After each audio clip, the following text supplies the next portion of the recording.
San Francisco. That Golden Gate Bridge finished in 1937. Just gorgeous. Along with Tim and Jim, I'm Dan. We're at AT&T Park in San Francisco. 63 degrees our game time temperature, as Matt Carpenter will lead it off, followed by Tommy Pham and Johnny Peralta. Then Molina, Wong, Piscotty, Moss, who homered for the first time as a Cardinal last night, Reynolds and Waka. Mike Leake, first pitch, fouled back. On the bench for Mike Matheny's club, the former San Francisco Giant catcher, Hayward and Garcia from the left side, Borges, Cosma, Cruz from the right side. Here's an 0-1 pitch by Mike Leake. That's taken for a ball. Interesting. Matt Carpenter swinging at the first pitch off a guy he's faced many times with the Cincinnati Reds. And Mike Leake is a good one too. Works quickly, and he has had the Cardinals number this year. 16 innings, only 8 hits allowed. The Cardinals have hit 148 in his 2 starts. And he's pitched very well in this ballpark too. 4-0. He's never lost here. His first start for the Giants here at AT&T. His final start as a Cincinnati Red was a dominating performance against the Cardinals at Busch Stadium. 8 innings in that game. Then he was traded to San Francisco, hurt his leg, and now healthy for the stretch run. The 2-2. First strikeout, and a big breaking ball that time from Mike Leake. Here's a look at the Hyundai pitch arsenal, and he'll throw the proverbial kitchen sink at you. I think the guy who has a shot at hitting Mike Leake in the Cardinal lineup is Brandon Moss. Had his first home run with St. Louis last night. Cardinals winning that game in Arizona 5-3. And he's the type of hitter who could hit a guy like Leake with that sinker. Brandon, a good low ball hitter. We'll see. That was the case last night. Good sinker and in the zone, and he was able to pick up a 2-run homer as that tails back in for his strike. 0-2 on Tommy Pham, who's riding a 4-game hit streak.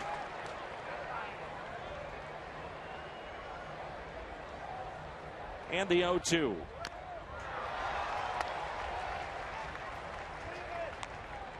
When you watch Mike Leake, think about Bronson Arroyo. Bronson Arroyo would come at different arm angles. Those two were very close in their time in Cincinnati. Yeah, various arm angles with that breaking ball, trying to get right-handers to bail.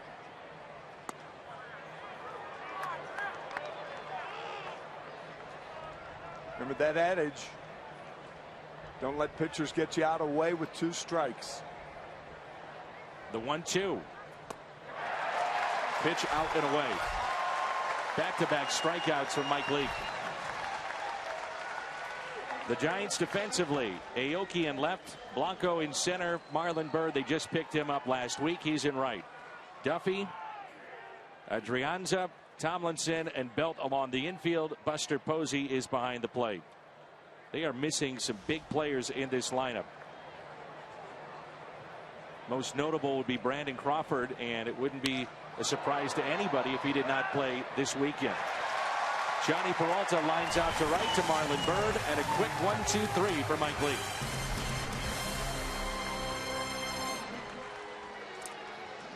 Chips, that's Bruce Bochy and his lineup with Aoki, Duffy, and Belt in the first. Buster Posey having a terrific season. Then Marlon Byrd, Gregor Blanco, Kelby Tomlinson, Andrianza, and the pitcher Mike Leake. He could swing the bat.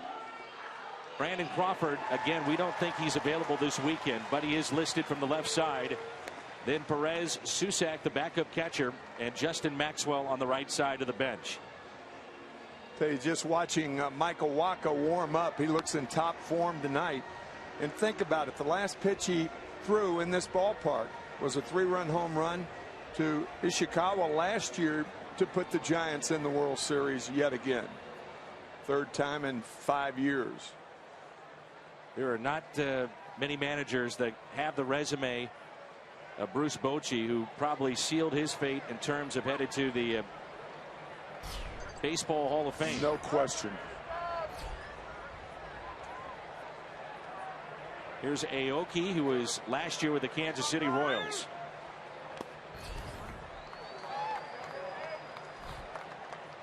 He is so good at handling a bullpen, maybe the best in baseball. Yeah, I agree with that. And a fly ball lifted down the left field line. Brandon Moss gives chase, and it's out of play. Last year, of course, it was an exception because Jeremy Affeldt came to the ballpark. He's usually a middle to late inning guy. And Bruce told him with Tim Hudson starting in Game 7 of the World Series against Kansas City, be ready early. He was. Came in the game in the 3rd inning, I believe. That's lined into right center field on a pitch that was up. Aoki with good speed on his way to second base. And it's a leadoff double for the San Francisco Giants. Anyway, Madison Bumgarner finished that game throwing 5 innings in relief, and the Giants won their 3rd World Series in 5 years as Aoki hopped on. It looked like a high changeup. Not fastball. Easy double in this park in particular. This is one of the toughest ballparks for outfielders to play in baseball. We talked to Stephen Piscotty about that before the game. Right field can be one of the tougher areas for an outfielder to patrol. This ballpark with the nooks and crannies of the wall and right. Wind gets blowing, and it can be tough. More standard for a left fielder, but center field and right better know what you're doing. And Piscotty said, and we were asking him about it, you know, how do you get used to a new ballpark like this? He said, the key is for me batting practice and seeing the ball off the bat. Stephen, by the way, from this area, about 45 minutes away he grew up.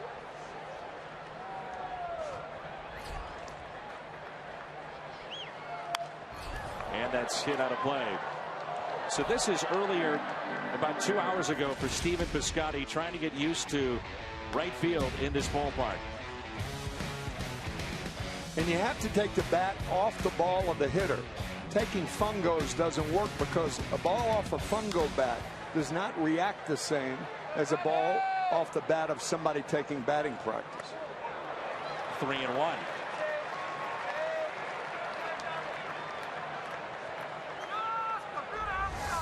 Don't see this from Michael Wacha too often. That ball just got away from him. Aoki, the runner at second base. Matt Duffy could be your rookie of the year in the National League. And he takes a ball. So the first 2 have reached. The Hyundai pitch arsenal, we focus a lot of times on the changeup of Michael Wacha, which could be a key pitch with 3 lefties in this lineup. One of them at the plate right now in Brandon Belt.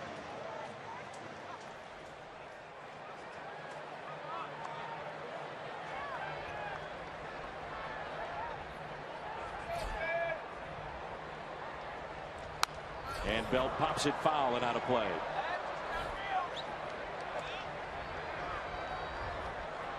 Belt has had a tremendous month of August, leading their club in home runs, also with 7 doubles and 29 for the year.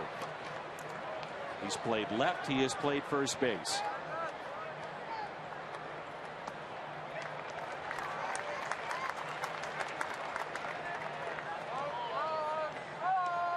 I'm sure some fans at home wondering, Tim, is it in the back of Wacha's mind the last time he was out on the mound here in San Francisco? No, I don't think so. We were talking about it before the game, but no, that's gone.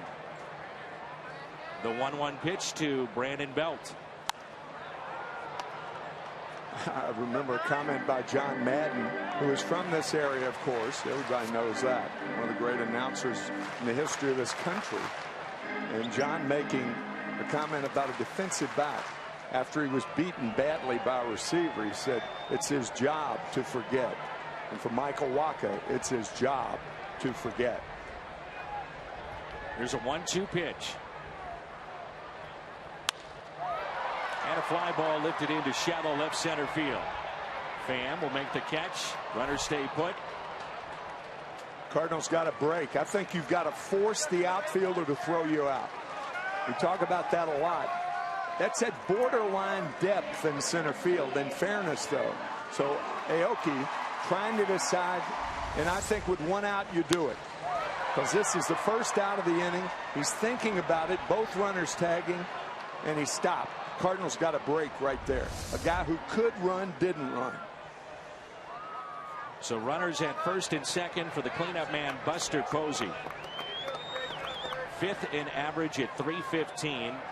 He has driven in 80. That's 4th most in the National League. Better breaking ball that time from Waka. The season for Posey has kind of flown under the radar for whatever reason. This has been one of his better years. And he's had some really good years. Ups and downs. 4 for his last 11 after going 3 for 30. And a ground ball that's pulled foul. Cardinals defense tonight. Moss in left, Pham in center, Piscotty, Goodarm in right. Carpenter, Peralta, Wong, and Reynolds along the infield. Molina is behind the plate. The Cardinals in the 4-game series with the Arizona Diamondbacks turned 9 double plays. 9. 4 in the first game, right?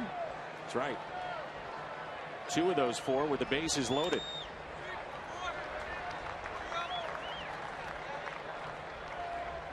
One ball, 2 strikes.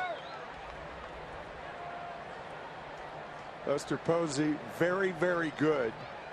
Going to right field with 2 strikes. One of the best in the National League. He's a guy, I'm sure, who subscribes to that don't let him get me out of the way with 2 strikes. And a swing and a miss and a strikeout of Posey. First of the night for Michael Waka. Tied him up. Yeah, I'm not sure if that was a change or a fastball, but it was out of the strike zone clearly. I think it was a changeup. You know, the thing with Michael Waka, when he throws a fastball, it's not always accelerated at max speed, nor is his changeup thrown as slow as he can throw it. You got those 6 or 7 areas where you can mix him up like he does. He has very long fingers and can do that. The best example of that was Sandy Koufax, who could do that with a curveball. He had very long fingers. Think of the fingers of Pedro Martinez with his changeup. Yeah. Great example. Marlon Byrd is 0 for 13 in his career against Michael Waka. In a game earlier this year, he was 0 for 4 with 4 strikeouts against Michael, and it looked like he had no shot against him. We'll see if that carries over to tonight. Marlon Byrd playing for his 9th major league team. Tim, that's 9 clubs in 14 years in the major leagues. 5th team in the last 3 years. Well traveled, Marlon Byrd. Yes, he is.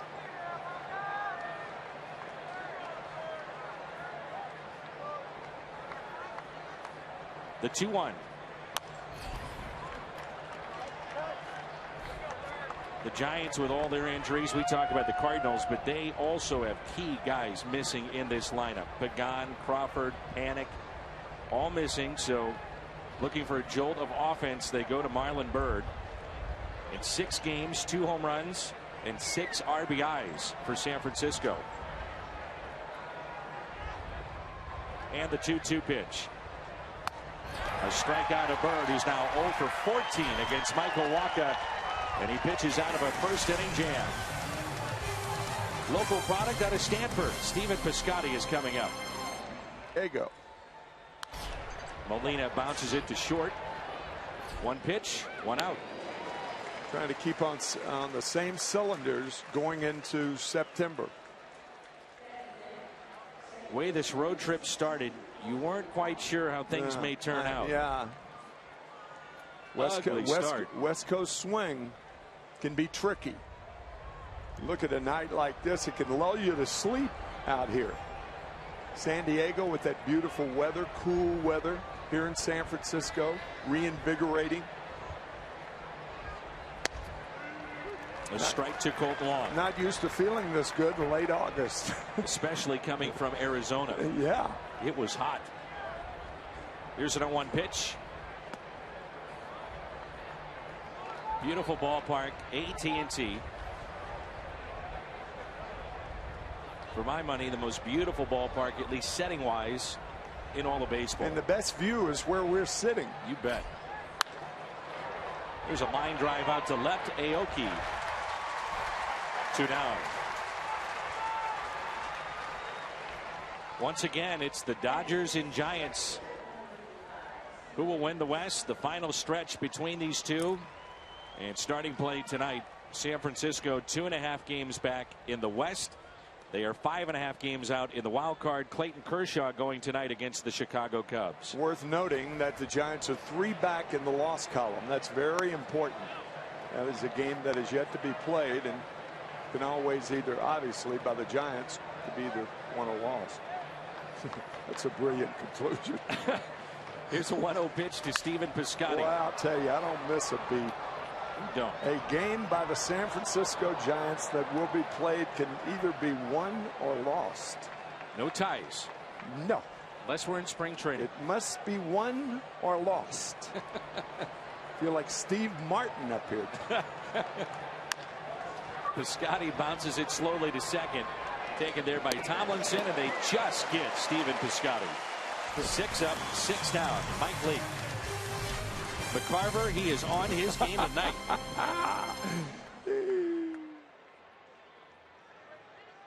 Adam Wainwright.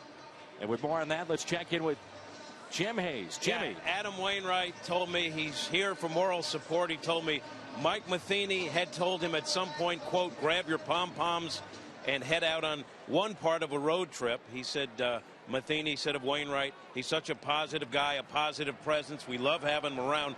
Wainwright told me he picked San Francisco because it's the end of a long road trip and it's a tough place to play. He said if he can provide some encouragement, he's all in. Waino will also help Hunter Pence promote his fantasy draft, which is part of Big League Impact, which Waino started to raise money for a number of great causes. And one more thing about coming to San Francisco, Waino said they have great restaurants. Can't argue. Oh, yeah. Yeah, with 2-day games. So, And the 0-1 is popped up off the bat of Gregor Blanco. There is Carpenter, and he makes the catch.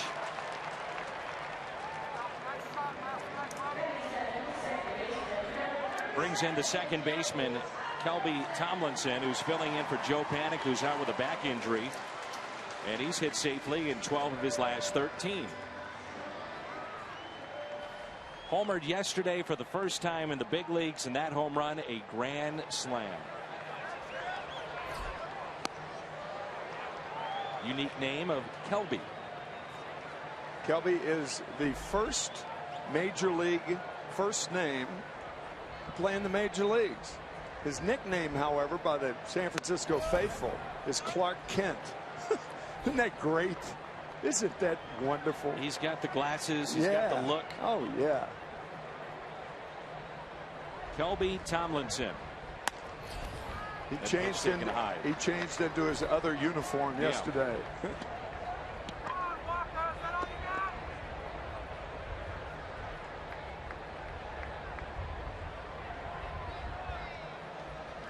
The 2-1.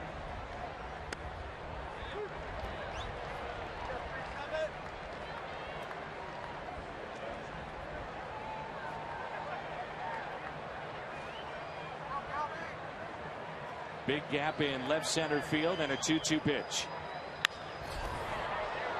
I know that looks like a foolish swing, but it's not. The 2 strikes. You know, the thing about the Giant players, like the Cardinal players, when they come to the big leagues, they're prepared mentally to play. Know how to play the game, not only physically, but mentally. I'm amazed at what the Cardinals have done, particularly over the last 5 years, since 2011. How they bring up young players. They are unawed by the major leagues. And I know part of that society, but impressive nonetheless. Walker not getting that outside corner on a couple of these pitches to Tomlinson. Michael Walker, a good example of that. Drafted out of Texas A&M. It was a pick that was taken and picked up after the signing of Albert Pujols by the Angels, and his second walk allowed. I never second guess a pitch, but that was a bad pitch. Or 3-2 curveball to a 7th place hitter. No, sometimes pitchers, young pitchers or older pitchers, have a tendency not to want to shake Yachty off. I think Michael Wacha should have done that then. 3-2, you got to make him hit to get on. Here's Adrianza, a switch hitter. 0 for his last 10, 1 for his last 21. Brandon Crawford having a terrific season. The shortstop for the Giants dealing with a sore left side. He left Tuesday's game with that issue, and we haven't seen him since. That's a big loss for them.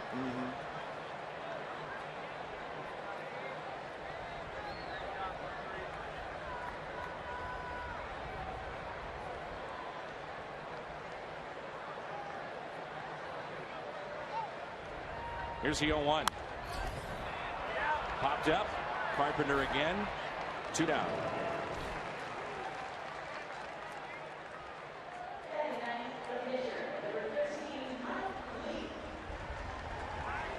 In steps Mike Leake.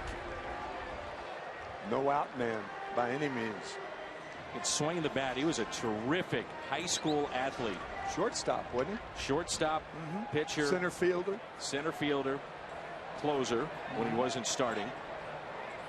Starting point guard, also played football, went to Arizona State, and then skipped the minor leagues and made it all the way to the big leagues with the Cincinnati Reds. Now time is called. He was the 8th overall pick in 2009. Steven Strasburg was #1 overall. Now that 2009 draft is one of the great draft classes the Cardinals have ever put together. And you're talking about how these guys have come up. Shelby Miller, 19th overall. Joe Kelly, Matt Carpenter, Trevor Rosenthal, Matt Adams, Ryan Jackson. You saw him briefly in the big leagues, and Keith Butler as well. All of them made it to the big leagues.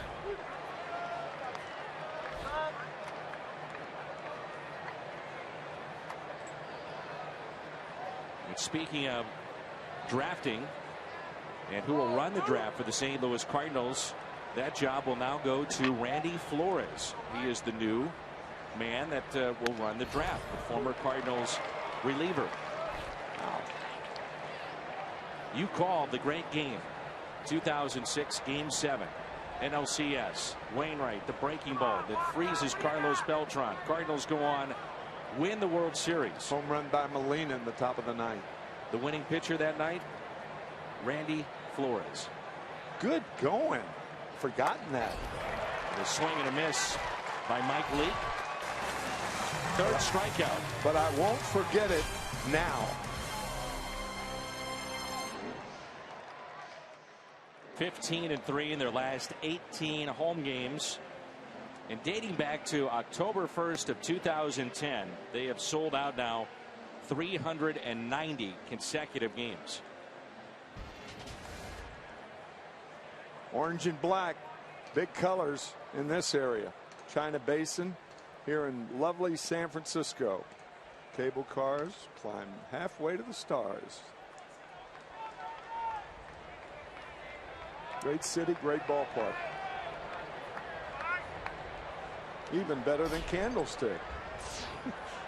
Well, Candlestick, as you know, a little chilly on certain nights. A bit chilly, yes.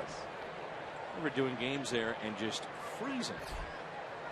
You'd come from St. Louis, it'd be 95 degrees. You'd fly out to San Francisco. And sometimes you travel that day as a broadcaster, maybe not going with the team. Sure. So you're leaving in the middle of the summer. It's blistering hot as Moss grounds the first. And then you'd arrive at Candlestick. They'd have a heater going in the booth. Yeah. And you'd be bundled in the up early innings with a winter coat, yeah. Literally. 6 is a serious number, and on the run when the Cardinals score 6. Any size drink, just 50 cents the next day. That's coffee, fountain, or frozen drinks. When they score, you pour at your nearest on the run. That's 7 in a row to start this game for Mike Leake, and it brings in Mark Reynolds. Reynolds, a good road trip, 8 for 25 with a home run. And a strike at the knees.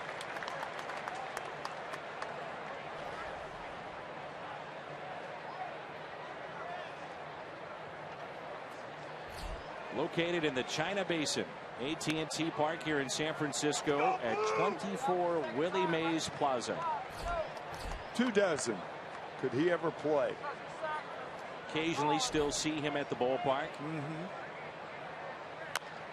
That's chopped high off the plate potentially. Leak got a glove on it. Throw to first. Out! You got to be kidding me. 1-6-3. Leak gets an assist. It caromed right off the webbing of Leak's glove to the shortstop, Adrianza. Unbelievable. Talk about quirky. Perfect top for Adrianza. And a little smile for Mike Leake. And Reynolds was hustling all the way. Oh, yeah, he sure was. So 8 in a row set down for Mike Leake, as Tim mentioned, his first start as a Giant in this ballpark.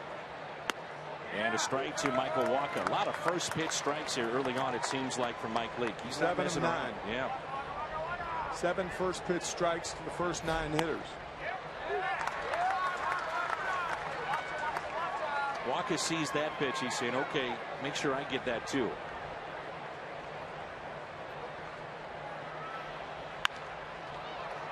Hit to the right side. Tomlinson, nice play from the outfield grass. 9-pitch inning from Mike Leake.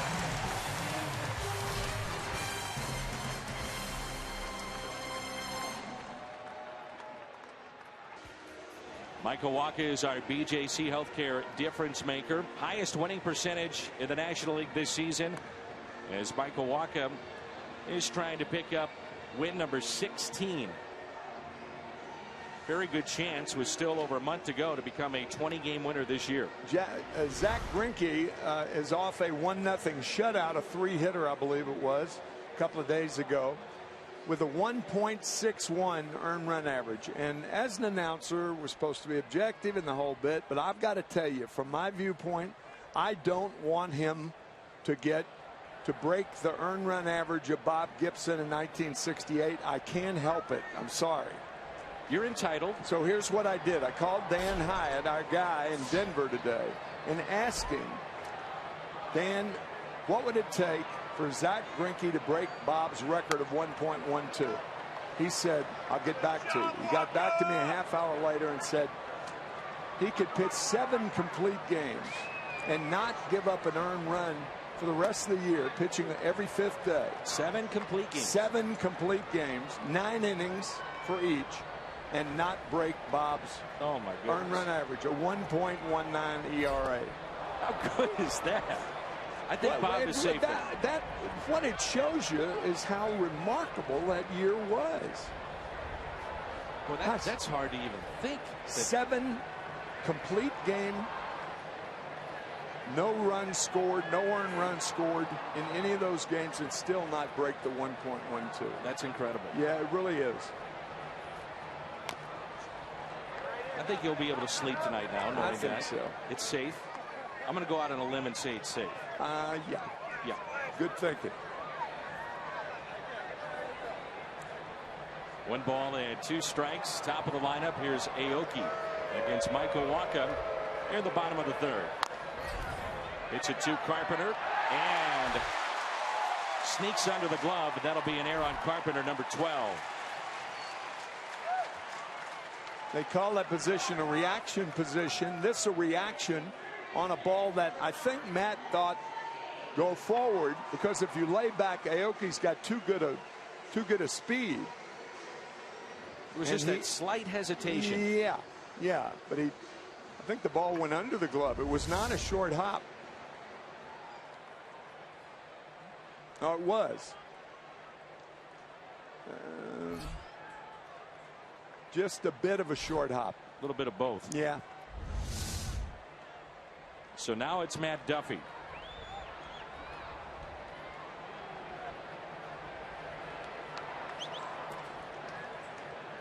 Pablo Sandoval was here a year ago, and part of the great run that the Giants have had in 3 championships in 5 years. There's about a $5 million difference from what the Giants offered and the Boston Red Sox offered, and he goes to Boston, obviously. 90 or 95, right? That's right.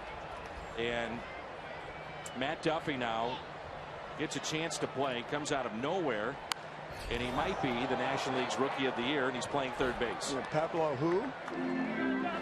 Sandoval's hitting .256, 10 home runs, 40 RBIs. Almost every category Duffy is leading and hitting better than Sandoval. Duffy is 8th right now in the National League overall. He's at .306. He has 20 more driven in than Sandoval. Leads all rookies in hits, second in batting average and RBIs. Yeah, meanwhile, the Red Sox are having a miserable year, a year in which Sandoval was disciplined for tweeting messages during the game. Hanley Ramirez was signed. Many questioned that to play the wall, the green monster in left field. That hasn't worked out. Nope. Ben Sherrington is out. Larry Lucchino is out.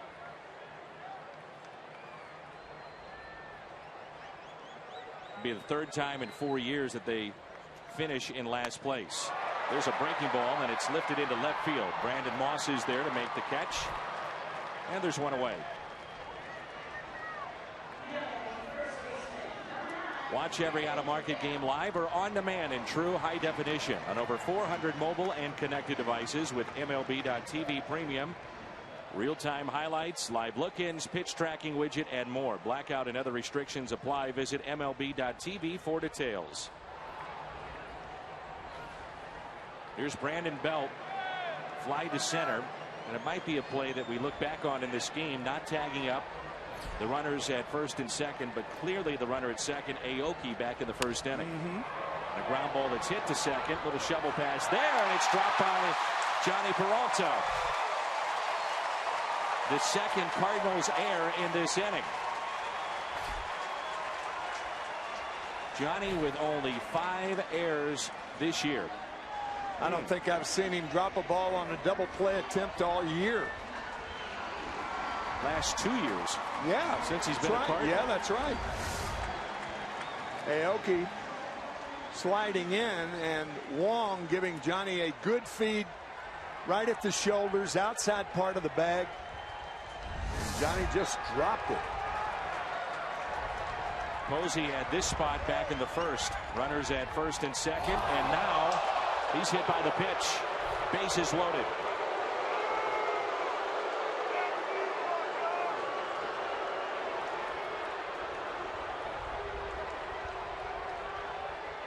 The most unusual, I think, way of an opponent loading the bases all year. Error, hit batsman.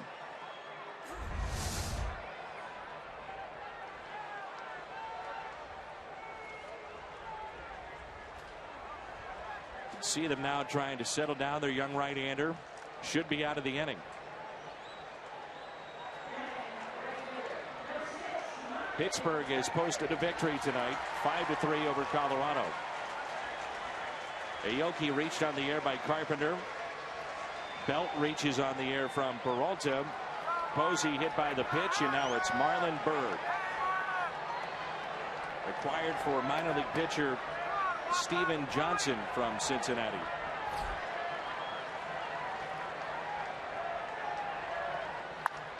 Byrd lifts a high fly ball into deep center. This ball is gone just over the wall, and a grand slam, Marlon Byrd.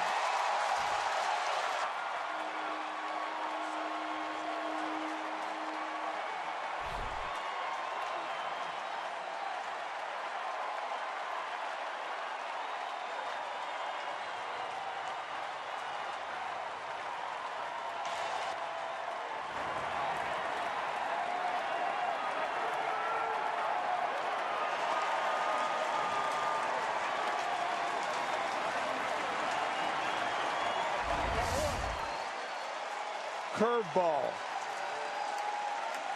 And never comes back.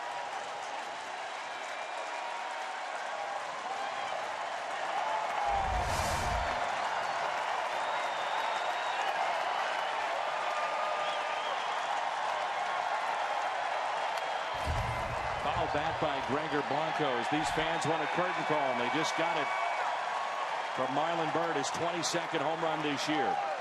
He now has 3 home runs in 7 games wearing that Giants uniform.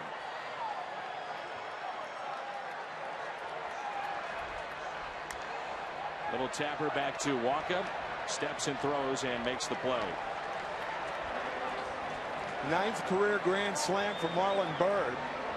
Thunder comes after the rain, and the Cardinals raining one error after another to load the bases, and then Byrd with the boomer.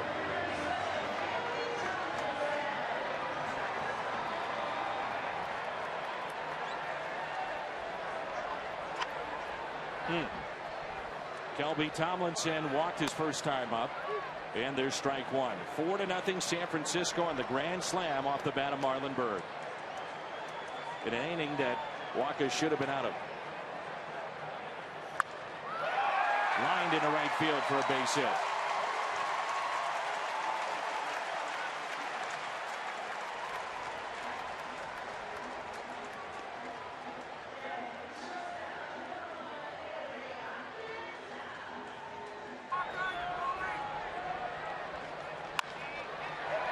Base hit into right.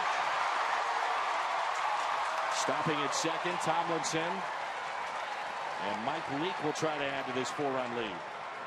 Adrianza is 1 for 2. Only the 3rd hit in this inning after the home run, 2 singles. Remember, the bases were loaded by 2 errors and a hit batsman by Waka. First pitch home run by Marlon Byrd.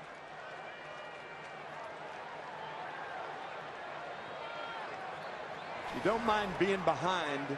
You just don't want to be behind this way.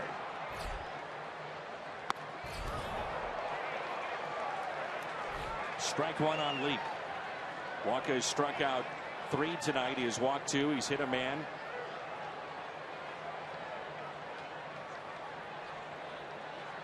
Pitch number 56.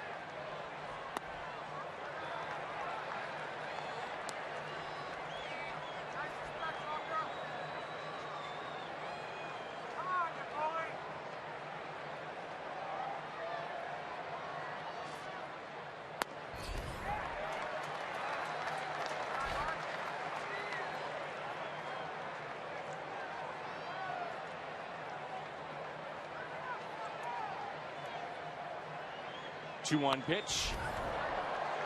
Pop back foul.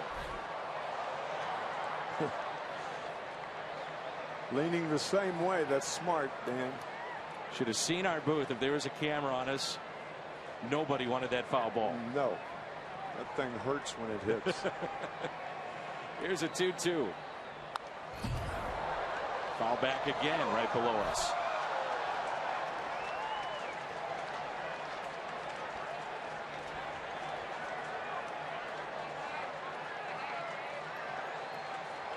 Cardinals starters 3 and 14 when allowing 4 or more runs. Strikeout of Leake on the changeup. 4 strikeouts from Michael Waka, 4 runs on 1 swing of the bat. Marlon Byrd, home run number 22, sneaks over the wall in center. 9 down. Here's Carpenter, Pham, and Peralta for the Cardinals here in inning number 4.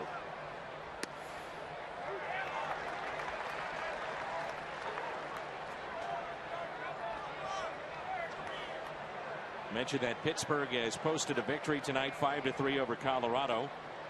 They started play tonight, 4.5 back of St. Louis. 1 ball, 1 strike. Tim, you mentioned that Mike Leake enjoys pitching at this ballpark. He's had 4 starts, a .87 ERA here in San Francisco. Never lost.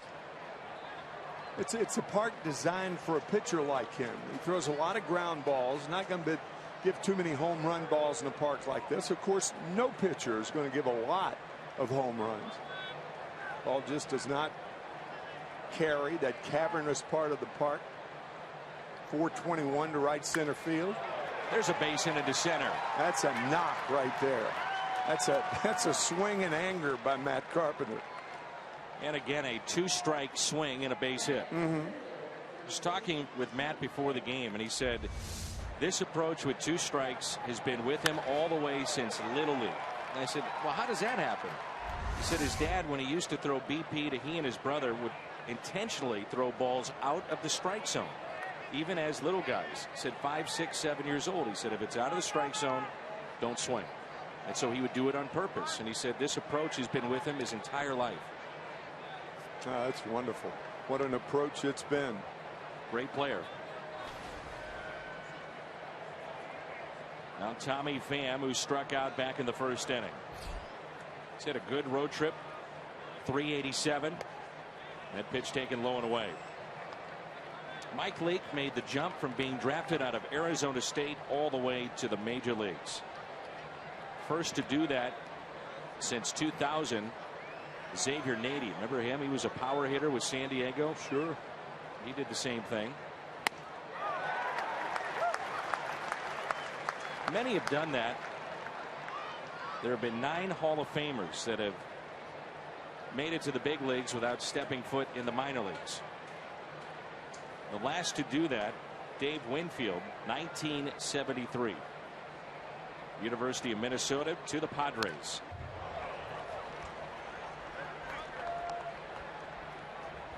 Major League Baseball's draft began in 1965.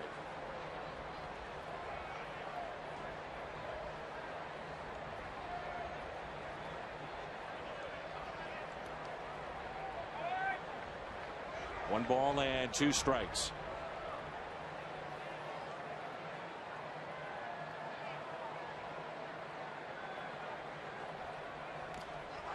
Skips through Posey. And the Cardinals have their first runner in scoring position tonight. Posey slapping at the ball. It's going to be a wild pitch, but that's a ball buster. Posey normally sucks up. Went through the trap door, didn't get down, came up through the legs. Wild pitch charged to Mike Leake. Cardinals just 1 hit thus far, and they hit 191 in the 3-game series against the Giants. But 10 days ago in St. Louis. Yeah, the Cardinals winning 2 out of 3, but each team scored 6 runs in the 3 games. 6 earned runs, I beg your pardon.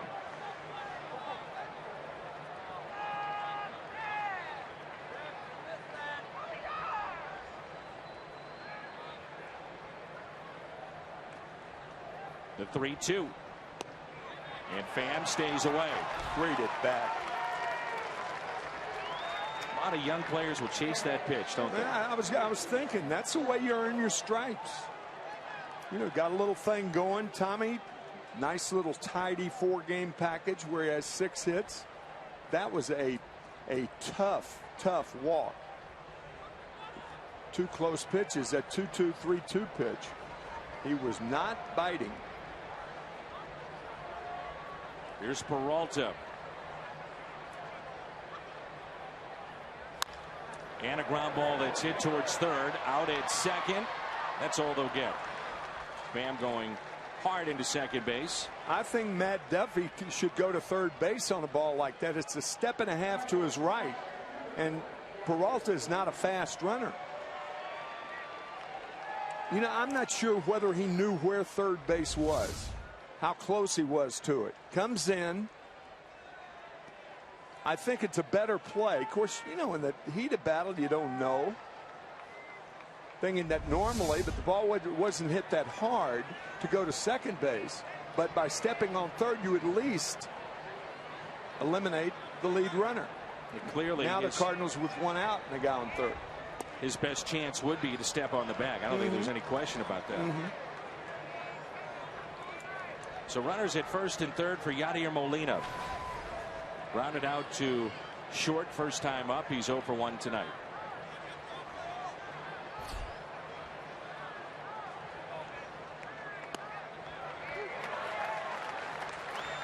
.37 multi-hit games this season for Molina. That's second to Buster Posey among all major league catchers. 2 of the best on display here tonight.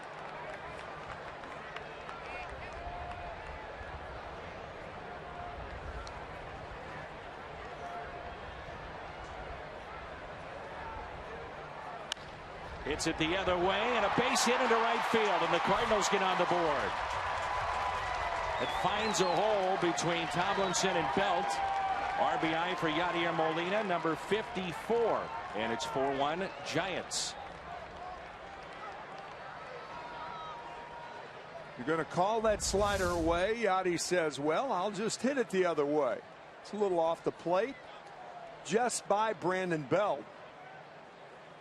And your second baseman's playing close to the bag for the double play. You got a 4-run lead. So good hitting by Molina. But again, had Duffy stepped on, think about how things change. Duffy steps on, gets a lead runner. You got first and second. Brandon Belt's not holding the runner on. Good point. You saw the hits by direction. When you pitch Molina away, you might be doing him a favor. That's true. That's true. Well, So a guy who goes the other way that much, I mean, you got to come in.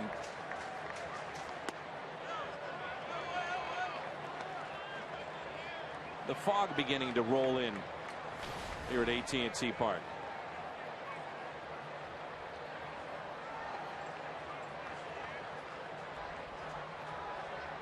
It's like it just appeared.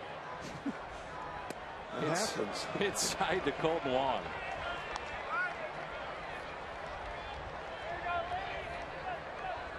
That's I notice how you call it fog. In Memphis, we call it fog. It's F-A-W-G. 3-0 on Colton Wong. The foul beginning to roll in.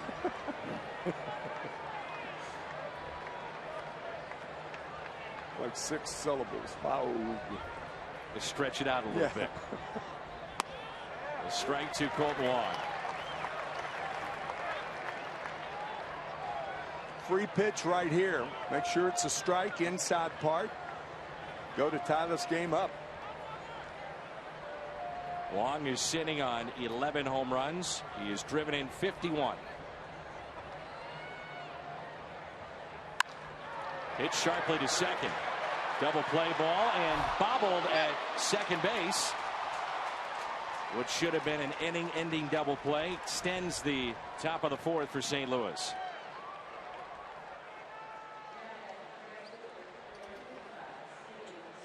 That was obviously not Molina going in hard because Yadi couldn't get there.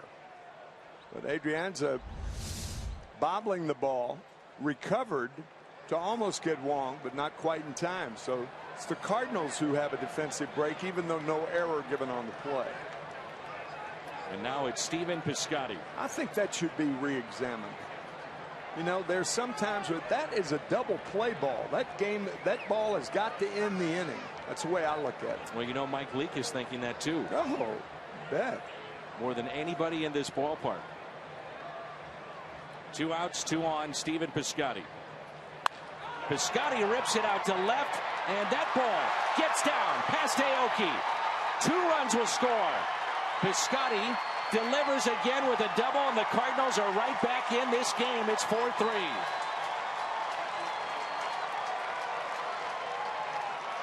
Instead of being out of the inning, it turns into a double for Stephen Piscotty to score 2. We saw that comedy of errors for the Cardinals in the bottom of the third, and now 2 errors by the infield of the Giants. 1 by Matt Duffy, not going for the leadoff or the lead runner, and then the bobble by Adrianza. And now Stephen Piscotty, who went to Stanford. It's about 25 miles from here, give or take a few. Great baseball program, and Stephen is proving it. He said he's got 20 tickets and passes out for the game. Oh, that's great, did he? He said there's over 60, though, in attendance here tonight, family and friends. He is from the Tri-Valley area, about 45 minutes away from where we're at tonight. Grew up an A's fan, but he said, I definitely went to some Giants games, but I'd love to get the Giants if I can. He just did. Put the Cardinals right back in there. And now it's Brandon Moss grounded out sharply to first. 0 for 1. The tying run in scoring position for the Cardinals.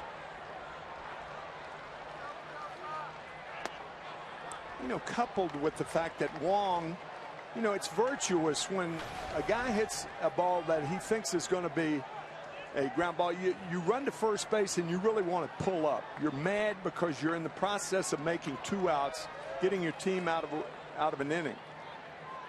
And yet he ran hard, beat the play. It's 2 runs at least because of that. At least. And Tim, how about the impact of Piscotty now? This is his 34th game, 11 doubles, 22 RBIs. Yeah. 2 home runs.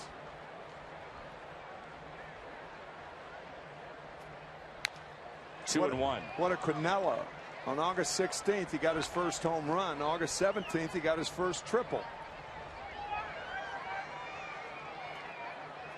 And the Cardinals slowly but surely getting healthier as John Jay reports to Memphis to join that ball club. Matt Adams not too far behind. Then after that, it's Matt Holliday. Could be interesting in September. Moss hits it sharply to second. Tomlinson from the outfield grass, and he makes the play. Stephen Piscotty, the Bay Area native. First game back home, picks up a double and drives in 2.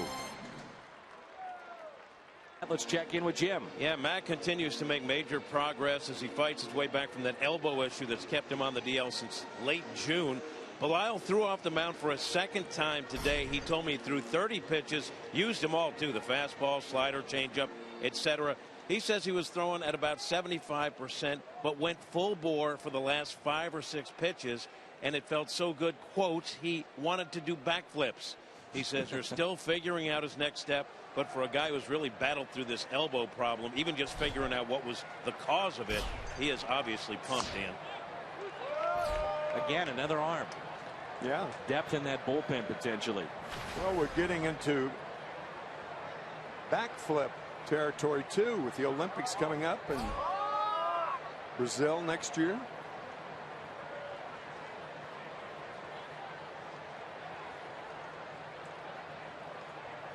Aoki looks at a strike. Top of the lineup for the Giants.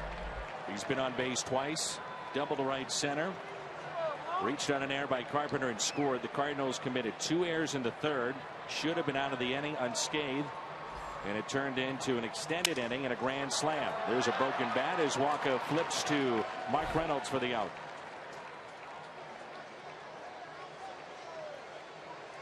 AT&T U-verse rewind. Couple of errors behind Michael Wacha. Then it was Belt. Taylor made double play. Peralta didn't catch it. 5th error of the season. Posey hit by a pitch. Loaded him up. Hanging breaking ball. Marlon Byrd, the veteran, takes it over the wall in center for a grand slam. Yeah, a lot of mistakes by both teams. Really, the inability to turn the double play so far. Of the 7 runs scored, 6 have been the reason because of the inability to turn the double play. Now Matt Duffy. You don't usually see that with the Cardinals. The one thing the Cardinals do as well as anybody, they catch the ball. They catch ground balls. Occasionally an incredible play, but the routine plays, they're as good as anybody. 1-1 lifted down the right field line, slicing foul. Not many ballparks left in which the bullpens are in play. That's the case here at AT&T. Wrigley Field, Tampa Bay here. Only so much room. Oakland. Oakland's another one. And a 1-2 pitch. Slowly hit towards short. Peralta bare hands and no play. Duffy aboard for the second time. Infield hit for Matt Duffy. We remind you, if you want a great deal on Cardinals tickets, Philip at Phillips 66 with 8 gallons or more now until September 24th. You'll receive up to 50% off on a pair of tickets to a Cardinals home game. For more information, visit cardinals.com/Phillips66.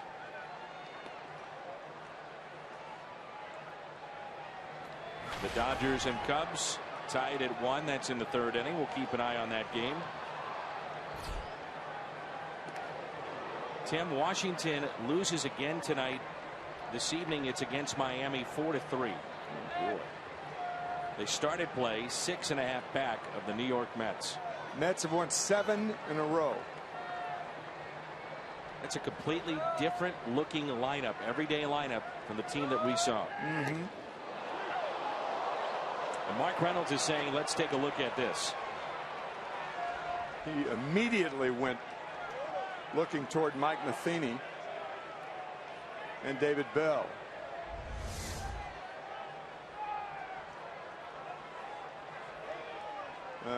Looks like he was back.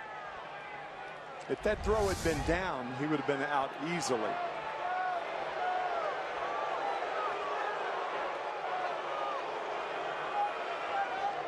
We're talking with some of the players today. Everybody agrees, let's get the play right with replay. Right. But one of the things that even the players are concerned about is this exact moment right here. How long it takes a manager to make a decision as to whether or not they want to use it as a challenge. Mm-hmm. Speed it up some way, somehow. Yeah, you got to do that. Couldn't agree more. Fans don't like it waiting around, and the players don't either. No, and it takes away from the rhythm of the game, which was one of the criticisms about bringing in instant replay anyway at the beginning. I think everybody would say, let's get the play right. We all agree with that. Right. But there's got to be a quicker fashion somehow to do this. Something's got to be done. Maybe a time limit on the amount of time that you look at the replay. Mm-hmm. Here's a 1-0 pitch. Ooh, Molina wanted to throw to first. God, he's so efficient at that particular play because you have the batter to screen you from the runner at third base. But the transfer was not made. He was so good for years, still is, but he and Pujols as a team. Oh, yeah. With pickoffs at first. And the 1-1 lifted out to center field. Pham going back with room. So my question to you, as a guy that played so many years in the big leagues, is that a feel thing on a pickoff, or did you have at times a signal, or did the first baseman have a signal with you? Well, with a left-handed batter up there, you have to have a signal because the first baseman has to take a momentary 1001 beat, because if the left-hander swings at the ball and puts it in play, it could be your side of the field or your position. Mm-hmm. So it's got to be a 1001, just a hesitation, and then he breaks to the bag. And Pujols in his early days had very quick feet, got there in a hurry.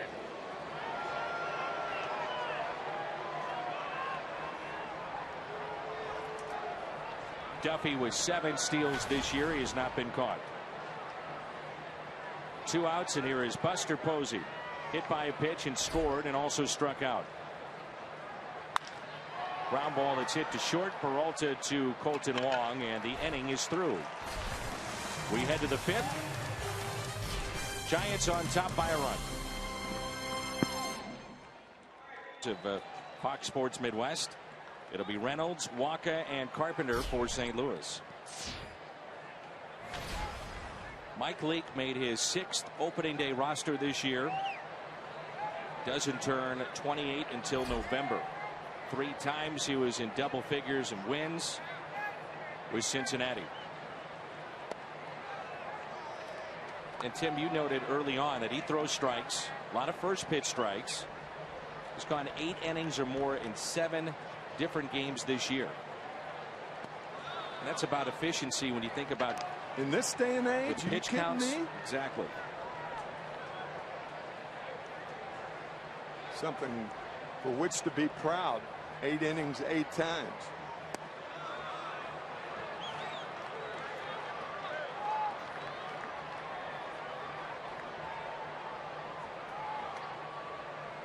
(3-0) the count on Reynolds. Last time on 3-0 they turned him loose. He hit a home run. The Twins over the Astros tonight, 3-0. Minnesota started a half game back in the American League wild card.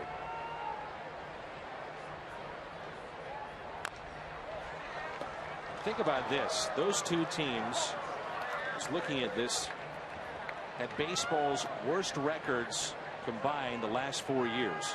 And now both have a chance to make it into the postseason this year. Gibson the winner for Minnesota.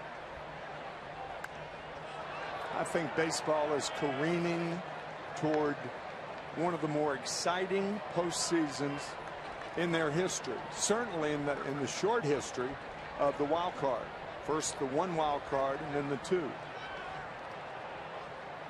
Can you imagine a St. Louis Chicago NLCS? Oh my gosh. And then a New York team represented the American League. That's a backup slider. That was a strike. No intent right there by Leak. Dropped under the ball. You can see Posey sitting outside. He got it inside. Tough pitch to throw. If you could throw that, you'd make a lot of money. Third strikeout. Excuse me, Dan, if you could throw it intentionally.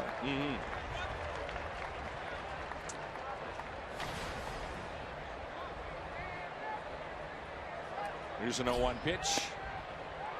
0-2 on Michael Wacha. It looks like right now that you'd have 3 teams from the National League Central getting into postseason play. St. Louis, Pittsburgh, and the Cubs. 3 teams that may be the best teams in baseball. Certainly make a case. You can make a case. Yes, sir. Obviously, Toronto now with David Price. They score a lot of runs. They've overtaken first in the American League East. 2 strikeouts in the inning for Leak.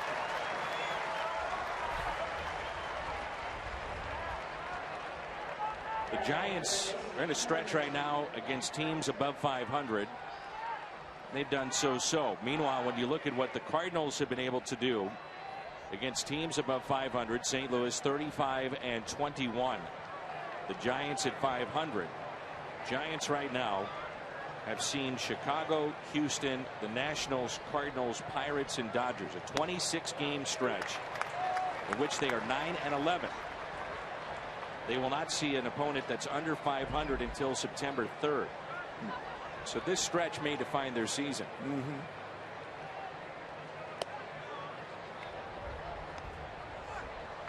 Cardinals the only team in the major leagues 10 games over or above in each of their divisions. Competition against the West, the Central, and the East. Backhanded by Tomlinson. And the Cardinals go in order. Carpenter now 1 for 3. Midway through 5. Giants on top 4-3. With 15. Madison Bumgarner, when he starts, the Giants are 17-9, Tim. They are 1 game above 500 when anybody else starts in their rotation. More. And they just put Matt Cain on the DL, so he was scheduled to go on Sunday. We're anticipating that Chris Heston will get that start on Sunday afternoon.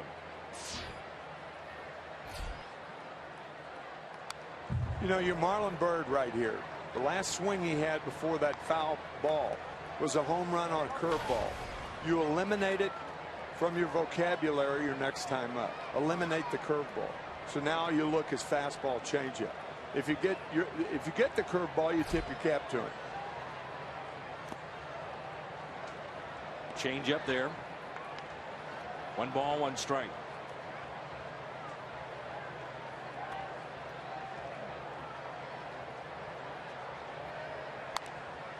That was a breaking ball right there. If you're going to throw that same pitch, a lot of times you see a foul ball down the line on a breaking ball. Throw it again. Throw it again. Because that's the hitter's not thinking. That's the furthest thing from his mind is that same pitch that he just hammered. And he got the changeup there. Yeah, changeup. Strikeout number 5 for Wacha. Full day of baseball tomorrow. Fox Sports Midwest and Fox Sports 1. Cardinals continue their series here with the Giants. Coverage begins at 2:30 with Toyota Cardinals Live. Fox Sports 1 has the Red Sox and Mets. Then the Yankees Braves. You know, might add, when we talk about that, when pitch selection and stuff like that, it's vital but it's subjective too. You know, it's a feel that you have with your pitchers, the confidence the pitchers have in Molina, Molina's confidence in them. It's all learned, and sometimes it has problems along the way. Arguments, screaming at each other. Into shallow left. Moss won't get there. Drops in for a hit. Blanco is 1 for 3. Yeah, I mean, pitching and catching is not a holy alliance always. I wonder, Tim, if the Giants have just eliminated the breaking ball altogether anyway, not just maybe, you know, Bird, because maybe this breaking ball has not been sharp no, tonight. It's been awful, and I mean that strictly objectively. There's no break to it. Tomlinson has walked and singled. There's the fastball taken high. A fastball on the same plane could be effective if it's fast enough or moving enough. Well, it wouldn't be moving enough if it were on the same plane. A changeup on the same plane could be effective if the motion looks like a fastball. But a breaking ball on the same plane, it's deadly, lethal to a pitcher and a catcher. Quick move. That's something more than any other pitch you try to stay away from. That's why they say hanging slider, that cement mixer, hit forever, and they are. It's a breaking ball on the same plane.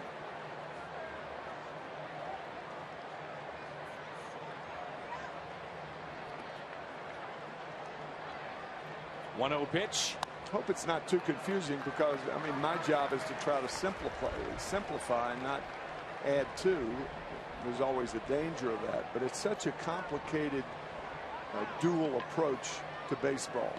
Everybody else feels their position, but the unified cooperation between the pitcher and the catcher is so vital to the success of a team. It's a good changeup there. When you saw that a pitcher, let's say in this instance, Michael Walker doesn't have his breaking ball, how often did you go back to it just to show it? You know what I mean? Yeah, I do, but sometimes you don't know. You have to, I mean, he's got to throw what you put down. I mean, good changeup again. You can't feel like you're going to get away from it forever. And that's in what a I'm game, asking. forever meaning during a game. Sure. I mean, obviously you're going to come back to it as next start and things like that, or learn from this start. But you're more inclined, particularly since the Cardinals have come back. There was still a 5-0 game. Yeah, that's right on the black right there. I think there's sometimes as a catcher when you say, under no circumstances, even in this big ballpark, are you going to call for that pitch with runners on base again tonight. So that's why you're thinking, if you're the Giants, you know, you're thinking we're not going to see that curveball anymore. Ray Adrianza. And a foul ball, and with the changeup again. That's why they say with a starter, you know, if you're going to go 3 times through a lineup, you better have more than just 2 pitches, as the difference is with a guy that's in a bullpen. But see, with Michael Wacha, you can create pitches out of 2 pitches. And that's what I was alluding to earlier with the long fingers. You know, he could take a little off of fastballs. A lot of times we're deceived calling it a changeup because it's 91 miles an hour or 88 when he can throw it 95 or 6. Still a fastball. Might grip it too tightly or what have you. And it's foolish to think that all changeups will be thrown at the same speed. They vary.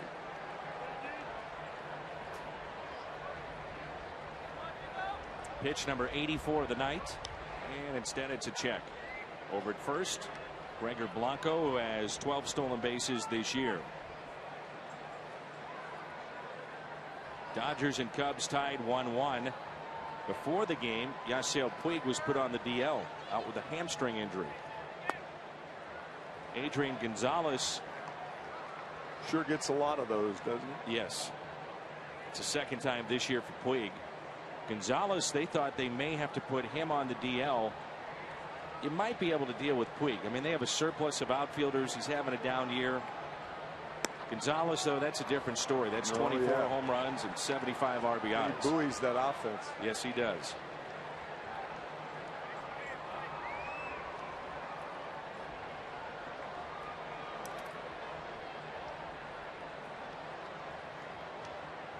And the 2-1. Lifted in the air out to shallow left. And Moss makes the catch. 2 strikeouts in the inning. Coming up for St. Louis, Pham, Peralta, and Molina. Mets have opened up that 6.5 game lead. Mets lose tonight. Washington lost as well, so 6.5 there. Cardinals a 4-game lead as we speak. Could be 4.5 or 3.5 before this night is through. San Francisco 2.5 games out behind the Dodgers. Fun race down the stretch. Oh, yeah.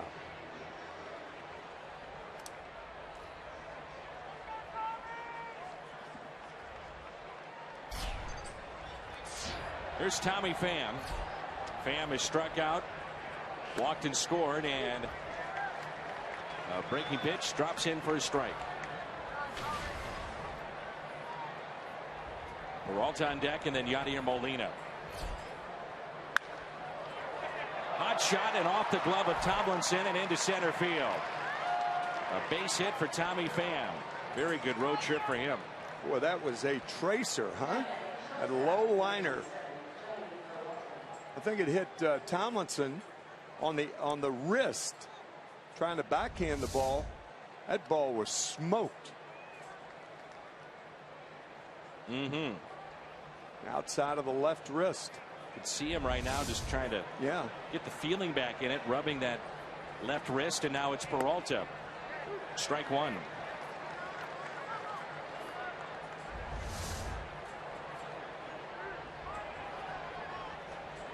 Ouch.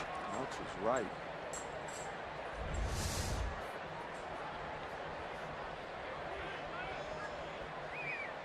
Peralta is 0 for 2. And a check on Pham. Rick Horton was talking about during this trip. He said, one thing I'm really noticing is Tommy Pham going to right with authority. And we're seeing that more and more. That's a good point. Yeah, that ball was, that ball was hammered.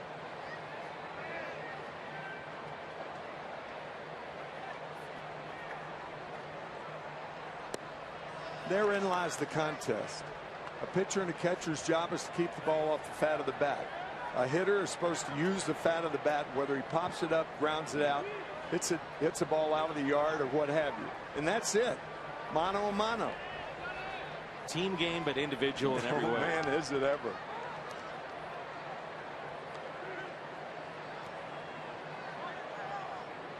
A count of 1 ball, 1 strike on Peralta.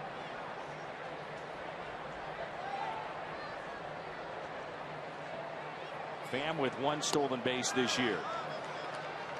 We're talking about Posey and how well he has hit this year. No surprise, but his defense is starting to match the numbers that he's put up offensively. He's been very good in caught stealing. Some of the best numbers he's had in his career. Might be a throw over here. Nope. 2-2.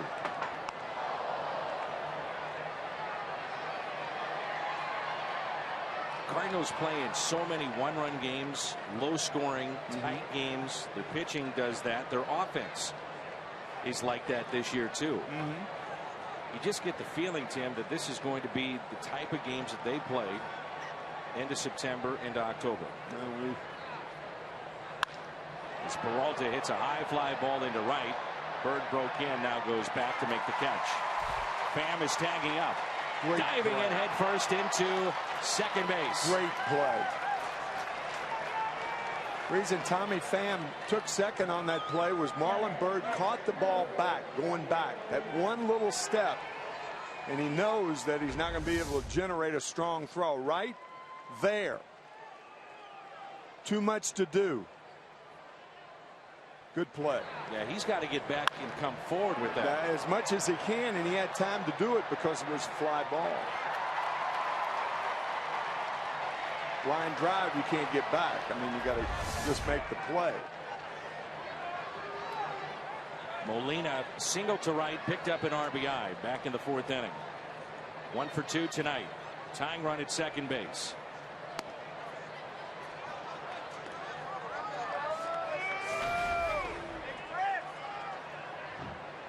Mike Leake pitching Molina outside.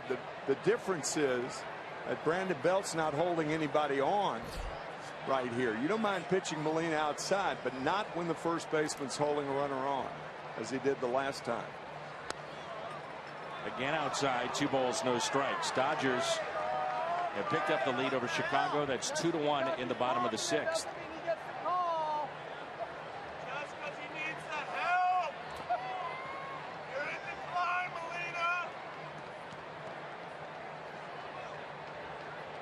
The 2-0. Hit out of play.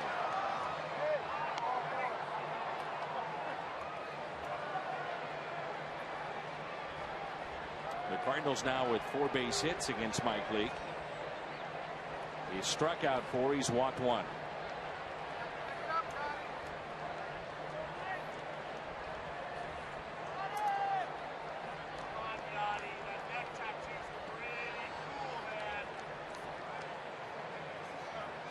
And time is called.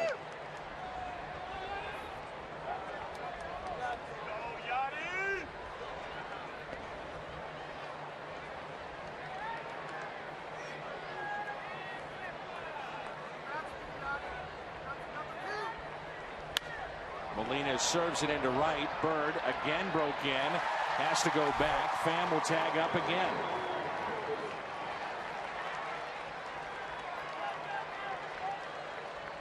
What's on tap? Presented by Budweiser. Lynn and Vogelsong. Lance Lynn 10-8. Vogelsong is 9-9. And we come your way tomorrow 2:30 St. Louis time on Fox Sports Midwest. That was more about the line drive that you're talking about instead of being able to get back and underneath the ball. Yeah, and there's 1 out, and you end up at third at 2 out. Nothing an outfielder can do about that. So Colton Wong has a chance to tie this game up, potentially put the Cardinals on top.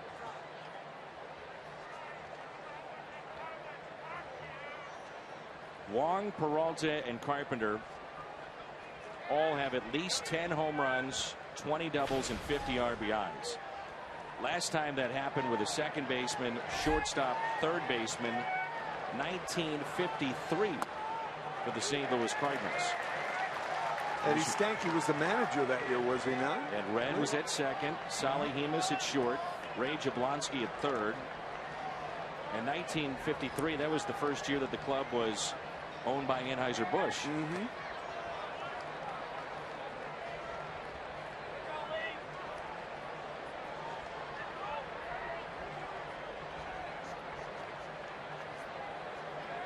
Owned it until 1995.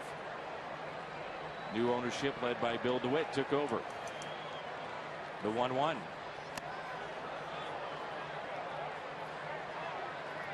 That was a frightful stab by Buster Posey at that ball. He almost lost that ball because a lot of times you can't get the mid up quick enough. It's where a lot, I think they're complaining about it being a foul ball, and it was. That ball detoured somewhere. Well, it was a foul ball. See it much more clearly on that pitch. That also a foul ball.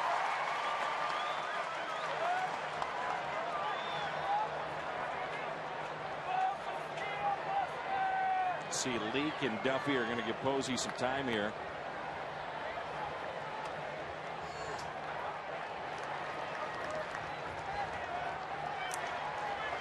Two of the best, as we mentioned earlier, Buster Posey, Yadier Molina. The top of the class for catchers in the National League and Major League Baseball. Two proud guys right there.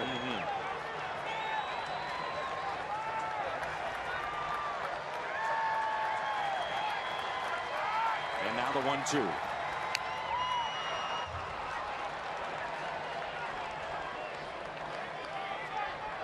Wong was almost hit twice in this at bat as well, as Leake was trying to bust him in.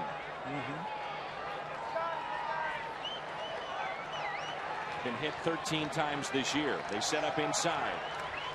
And the ball scoots away. Tommy Pham will score. This game is tied at 4. I think it wasn't important for Tommy Pham to go to second base, tagging up on that ball. Going to third was a gimme, and the Cardinals tie it on a wild pitch from Mike Leake. Second wild pitch of the game. The other should have been a pass ball, but this one could have been handled by Posey, but it's one of those biting breaking balls that skips away, hit the heel of the glove, skip toward the Giant dugout. Tell you, runs have been scored in a weird way in this 4-4 game. And that one is all Pham. What a job. Yes, sir.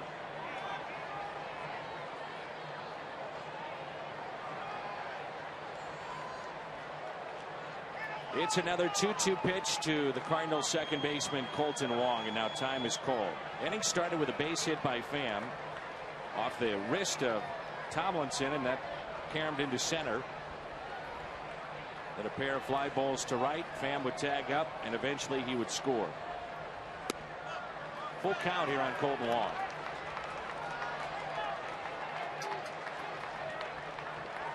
Good job around the bases for Tommy. 3-2. Wong pops it up.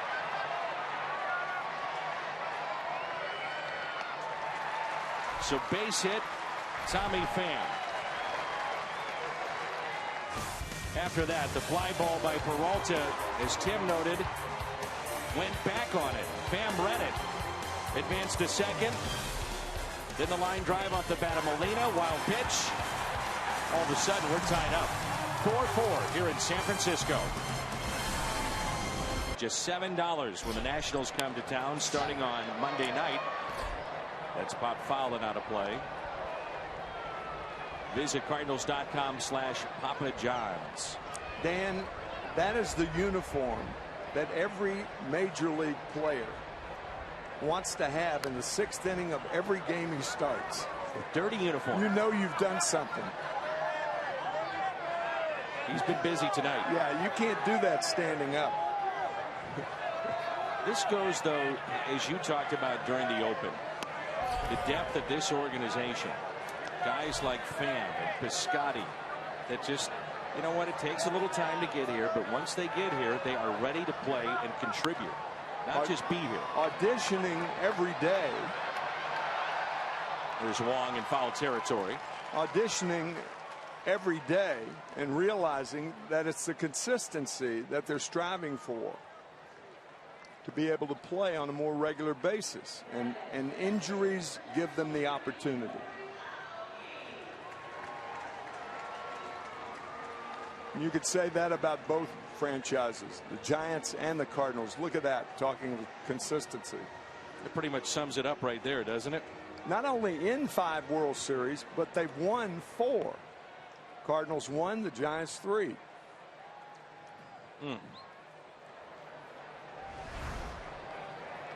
think the Cardinals look at 2012 as the one that got away against San Francisco. Up 3-1. And Barry Zito, of all people, on the mound, do or die. Barry. And he was unbelievable. He sure was. Key play in that game, and game number 5, was a ball hit back to Lance Lynn that could have been and should have been a double play. Thrown away. And all of a sudden, it was just that little crack that gave them. Backwards. Yeah. Backwards. Turned all the momentum backwards for the Cardinals. And full steam ahead for the Giants. Maness and Choate begin to throw in the Cardinals' pen. Seth Maness, what have you done for me lately? But last night, Maness was able to get out of a bases loaded jam with 2 strikeouts, then a ground out with the game on the line.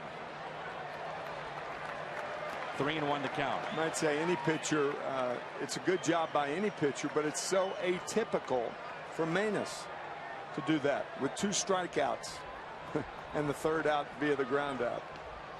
It was his changeup too. You know, we talked so much about the sinker, but it was his changeup, which was the big pitch for him last night.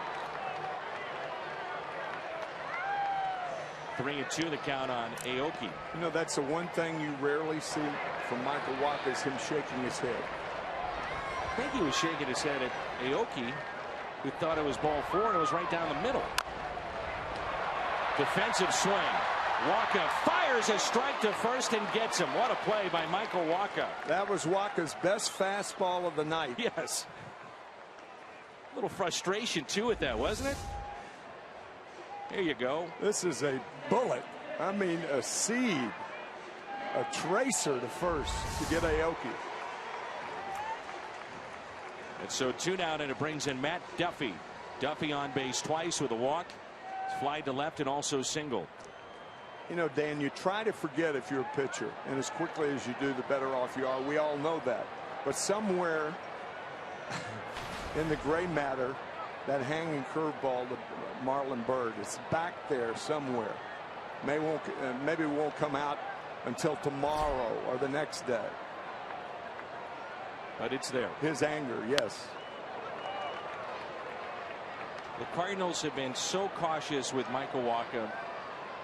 Some love to look at pitch counts, others do not. But with Wacha, the Cardinals, when they get around 95, 100 pitches, usually that signals the end for him. So much so that he has not pitched into the 8th inning of any game this year. Well, it's reasonable to think that with him because he's had arm problems. Absolutely. So with a guy with arm problems, I don't think anybody can say it's overreacting or anything of that nature. You know. Got to have this guy for a full year and postseason play. My main argument with the pitch counts and all that, they treat all pitchers like they're the same, and that's simply not the case. You can't tell me that Lance Lynn's not capable of throwing 130 pitches a game, whereas Michael Wacha is not. They won't give him the chance to do that. And you can't treat them all the same. Some have more stability, some have more endurance, some throw as hard later. The 2-2 to Duffy. That part of the strike zone has been inconsistent tonight. Yeah, Yachty had one step toward the dugout. Watch Molina. Well, no, it doesn't. It's a tough pitch to take with 2 strikes. Here's a 3-2. And a fly ball. Into right. Over to get it. Piscotty. Oh, what a catch. Wow, what a play. Stephen Piscotty up on the mound in the bullpen. How good is that play? We know 60 people in these stands applauded that. I'll tell you that. Those are his tickets in the stands tonight. It was Stephen Piscotty with a big hit. 2 out, 2 RBI double. That was in the 4th. This diving catch, robbing Matt Duffy. The reaction from tonight's starter, Michael Wacha. We're tied up at 4 as we head to the 7th. Make a great catch. Now you lead it off, and that's the case here for Stephen Piscotty. Tim, we talked to him before the game. He said right field is where he feels most comfortable. Can play left, can play first base, but very comfortable in right field. He said and that is so unusual for a young man to choose that position, because left and center are, I wouldn't say center's easier to play. There's more room to cover. But right field is where your arm really comes in, not only handy but necessary. 0-2 pitch, and that's exactly what he was telling us, because he said when he was at third base, he said you have that dart throw, and he said that's really tough for me. It wound up being at this level very tough with the quickness and speed of the game. Where you're worried more about precision than strength. And he said in the outfield, I just get back long and let it fly. Air it out, baby. And he's got a good arm. Yes, he does. The 2-2. Piscotty pops it up. Posey will give it a look, and it's out of play. For those that don't know, Stephen Piscotty has an engineering degree from Stanford in atmosphere and energy engineering, underneath the civil environmental energy blanket, if you will. I said, now what does that possibly mean? And he said, well, anything that doesn't burn fossil fuel, that's what I know. There's not a lot of guys running around in Major League Baseball that can say that. No, I'm thinking. Give me some time. You're going to need a lot of time. Yeah, a lot of time. Labor Day, Monday, September 7th. Get the third bobblehead in the announcer series featuring Hall of Fame broadcaster Harry Carey. 25,000 fans, ages 16 and older. Receive the Harry Carey bobblehead with a voice chip of his epic call of Stan the Man's 3,000th hit. Courtesy of Maryville University. Tickets at cardinals.com/promotions. There's a base hit into right field for Brandon Moss. He's 1 for 3 tonight. The go-ahead run is on.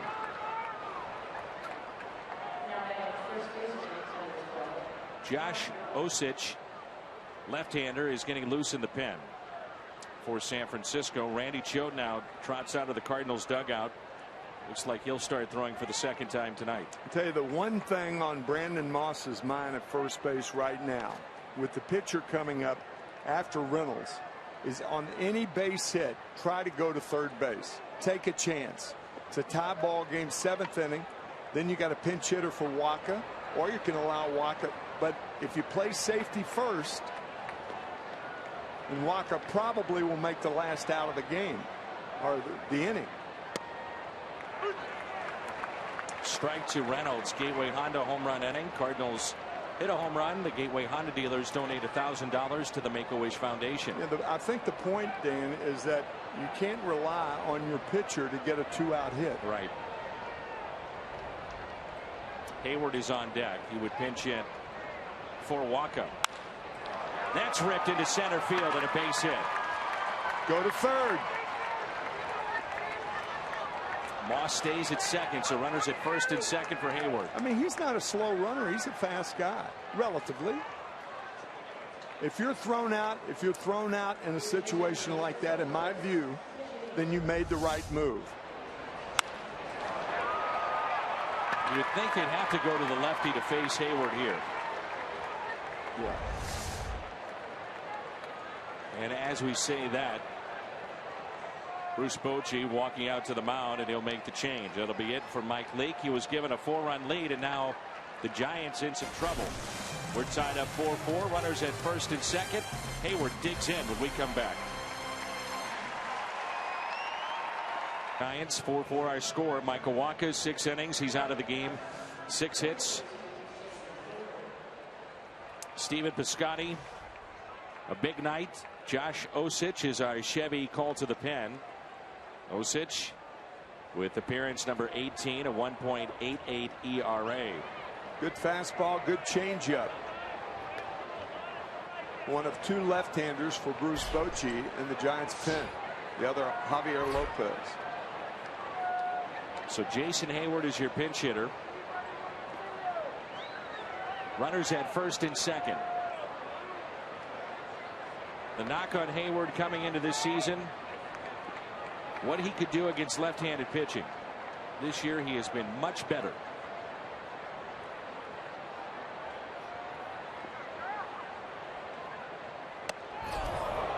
I wonder how much thought Mike Matheny has given to thinking about maybe pinch running for Moss with Peter Borges. Or Cosma. Because late in games anyway, Moss many times will come out. Borges will come in and center. That's a very good point. And then very shift, good point. You know, Pham to left. Very good point. Can't argue that point. 1 ball, 1 strike. So you know you're going to replace him anyway. So why not get the extra speed? And a guy like Borges could go to third on a short wild pitch, short pass ball.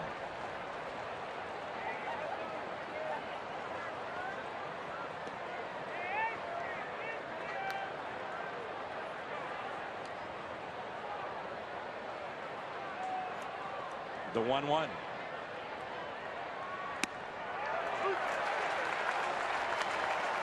This year against left-handed pitching, Hayward is hitting .280 with 1 home run. A total of 11 this year.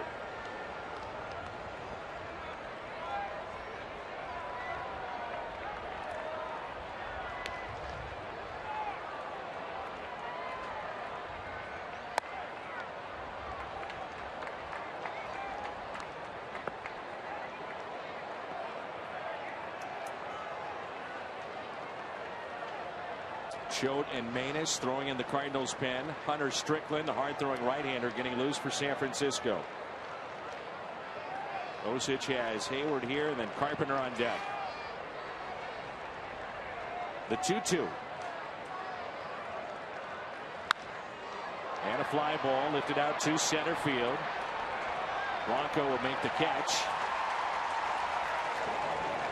Runners stay put.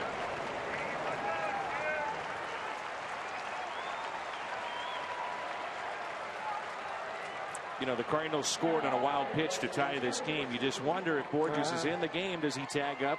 Yep. That's certainly a valid point because, well, of course, they may not make the Matheny may not make the move if the game's still tied in the bottom of the 7th. Right. That contributes to his thinking on that.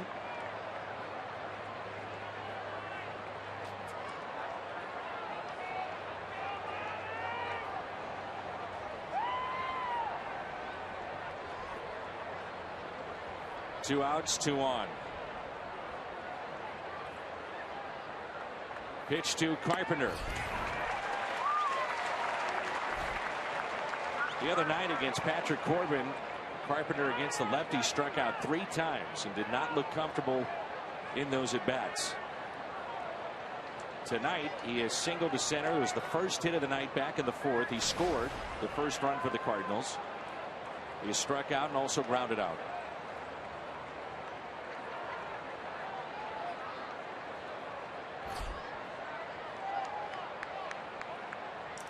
The 0-1.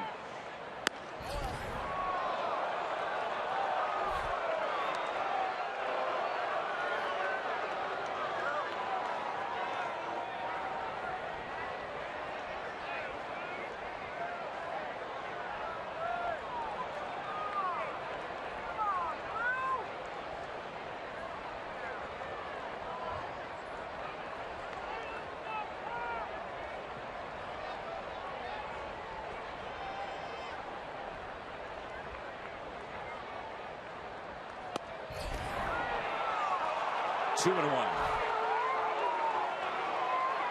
We were talking to Matt before the game about the strike zone. He's had a lot of calls this year, it seems like, not go his way. And when it's broken down, there are ways to do this. The umpires are graded. Matt Carpenter has the most strikes called against him that are actually balls. When you look at how it's broke down for the umpires, computerized, if you will. 3 straight years in a row. He's got one of the best eyes in the game. Doesn't chase there, and it's 3-1. What you're saying, and there's pretty conclusive evidence of that, is his eyes are better than the umpires. His eyes with a bat at the plate are better than the umpires behind the plate that are seeing it. Absolutely. So, I mean, that's what you're saying. That's what I'm saying. Yeah.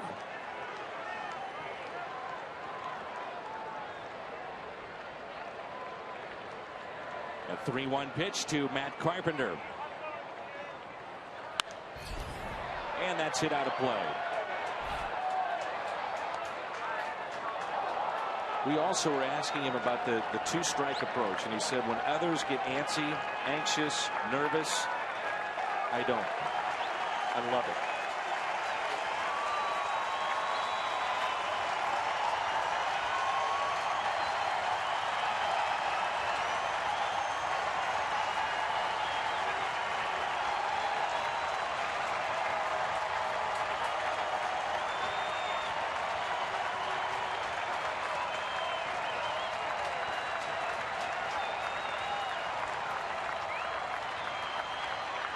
The 3-2.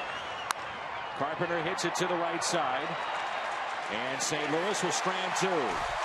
Time to stretch. Good ball game. Game 1. It's 4-4.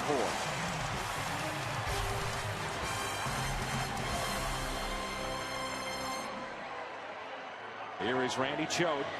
Choate will get Brandon Belt.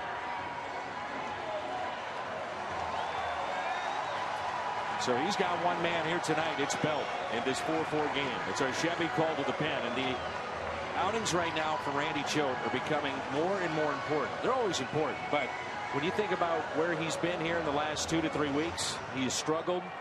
You start thinking about where you're at going down the stretch. Yeah, his job is more limited than anybody in the bullpen when you think about it. Yes. Strictly for left-handed batters. This is it right here. Yeah, that's right. First pitch taken just a bit low.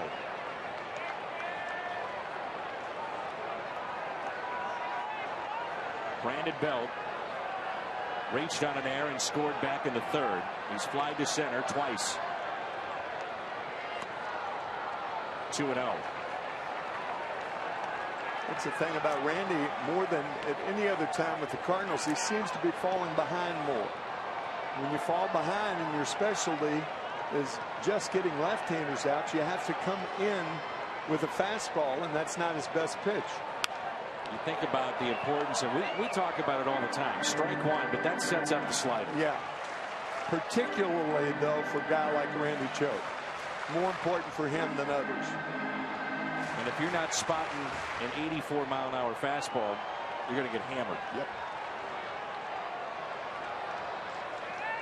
But he has made a living for years getting left-handers out. The 2-1 pitch, hit on a play.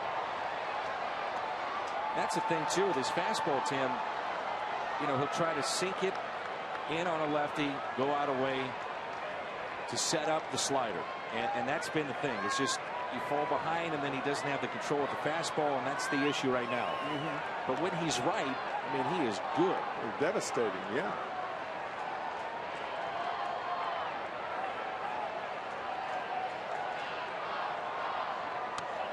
Like that.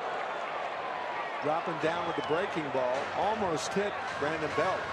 So we'll see if Randy goes with the slider or the fastball. How did that ball avoid Belt? Started behind him. Yeah.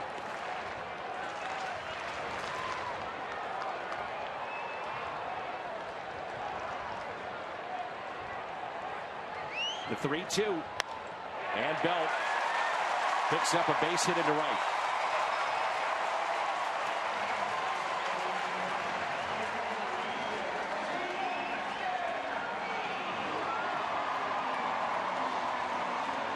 So Mike Matheny will go back to his bullpen.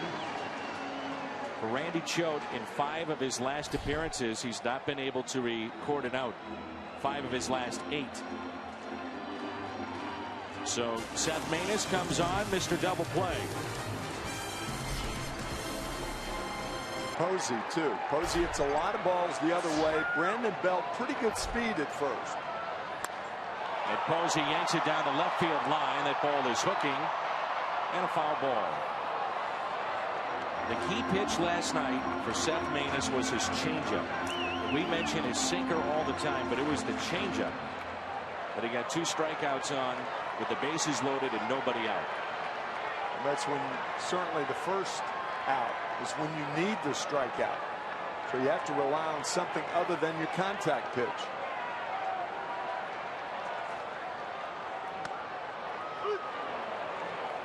Think about coming out of the pen in that spot, Tim, and you're Mike Matheny, and you know that this young man is pumping strikes with the bases loaded. That's something you can count on 99 out of 100 times. At any time. Exactly. That's correct. Lifted in the air to center field. There's Tommy Pham, and Posey is a big out.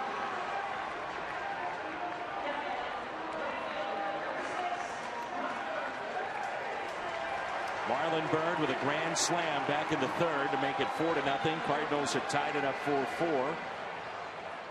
The other 2 plate appearances, he struck out.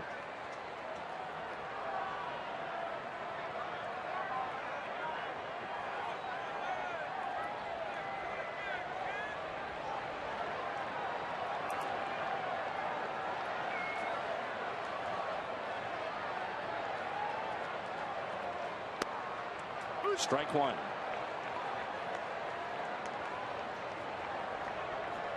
Bird is grounded into 6 double plays this year. Does have a home run, one of his 2 hits off of Seth Maness.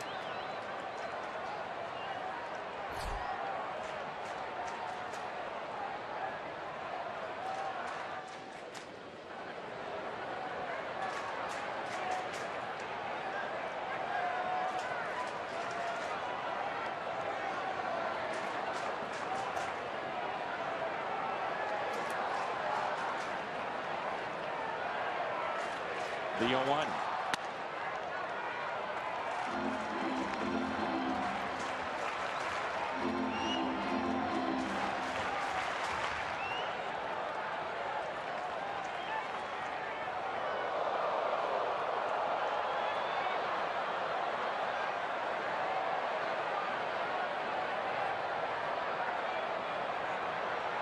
The Power just took a hit here at the ballpark. The umpire is saying, let's go. But it just happened again. The lights have been flickering a bit here at AT&T Park.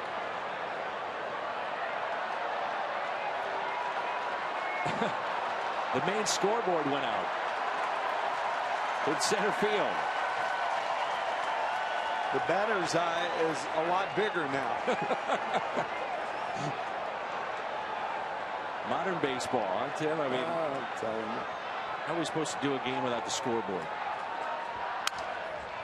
Back to Maness. Out at second, and it's a double play. He's done it again. 1, 4, 3 on the double play.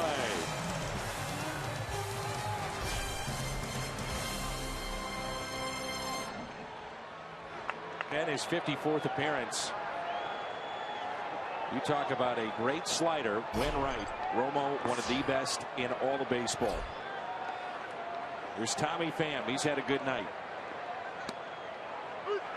One of the few fastballs that Cardinal hitters will see off Romo. Say he throws it about 75% of the time. Throw it on any count. 3-0, 3-1, 0-2. And the 0-1. It's like a wiffle ball up there. Yeah. And he has variations of it too. He's got a hard slider, then a little bit softer. Sometimes I think that's finger grip. I'm not sure it's intentional or not, but he throws so many of them. How do you remember which speed you're on? Here we go, the 0-2. And now we have the scoreboard back up and running in center field. The fans applaud that.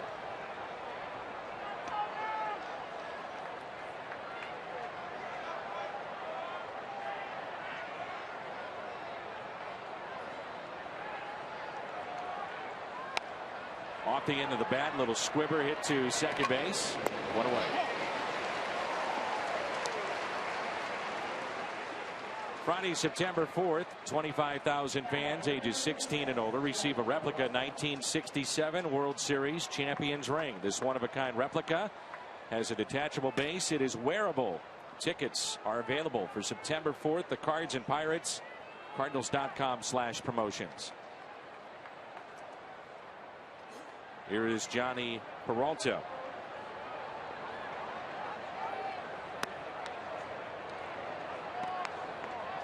Over the years and all your work with postseason play, you had a chance to visit with Sergio Romo. I certainly did. He's a delightful guy.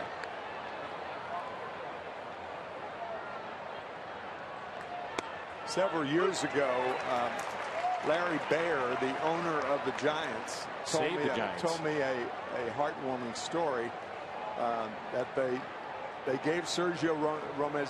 Not only did he make the team out of spring training, they signed a new contract for $1.5 million. He broke down in tears and talked about his family appreciating the money.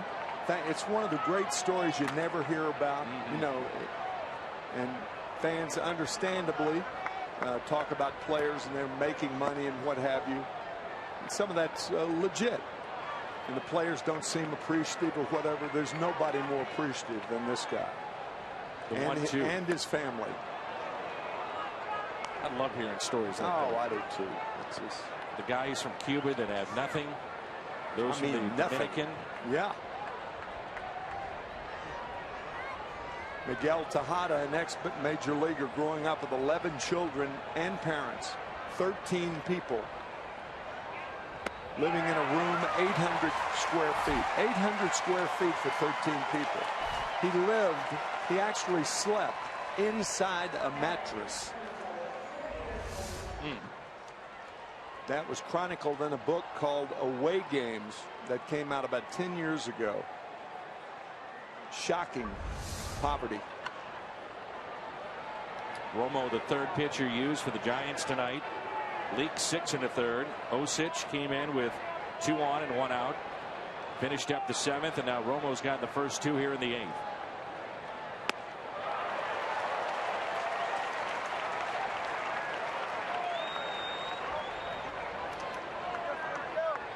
I think that's a great visual image you painted. A wiffle ball, and it does. It's like the ball weighs a ½ ounce instead of 5 1/3 ounces. Left that one over the middle of the plate, but gets away with it. Cardinals go in order at the top of the 8th.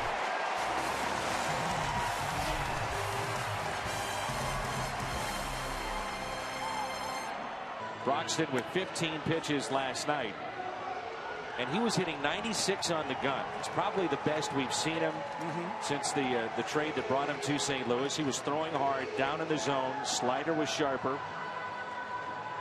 Seth Maness a scoreless 7th inning, and now Broxton has the 8th. Well, if Trevor Rosenthal were with the team, Kevin Segrist would be the pitcher right now. And then Rosenthal kept in the wings to be the closer, of course, and hope the Cardinals can score maybe in the 9th inning.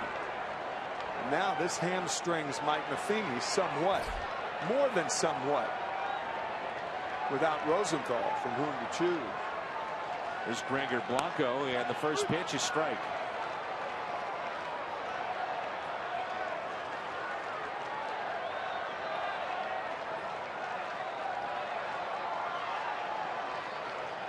Be interesting to see the velocity with Broxton back-to-back days. 96 last night. First pitch was at 93.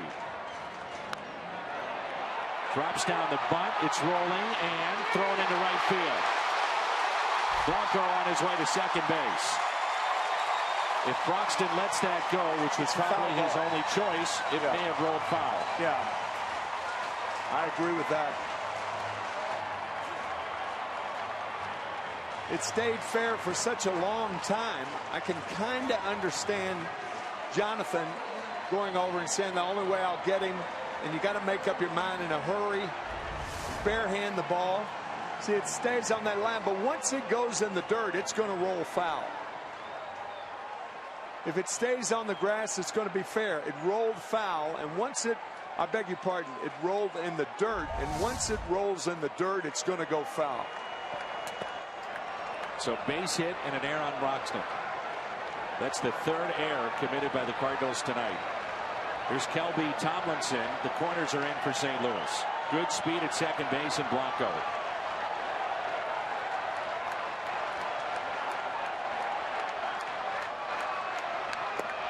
Strike 1. To further your point, Tim, about the bullpen and the complications of not having Rosenthal, remember Cishek was in last night, faced 3 batters and walked the bases loaded. Yeah, right. Now, what's your confidence level in bringing him back tonight? Not unless it's extra innings. The 0-1.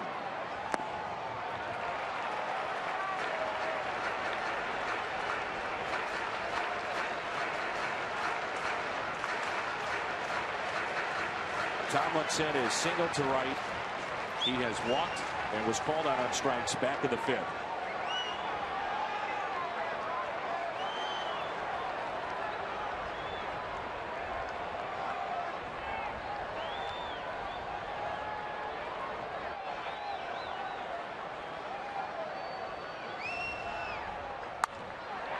Line foul.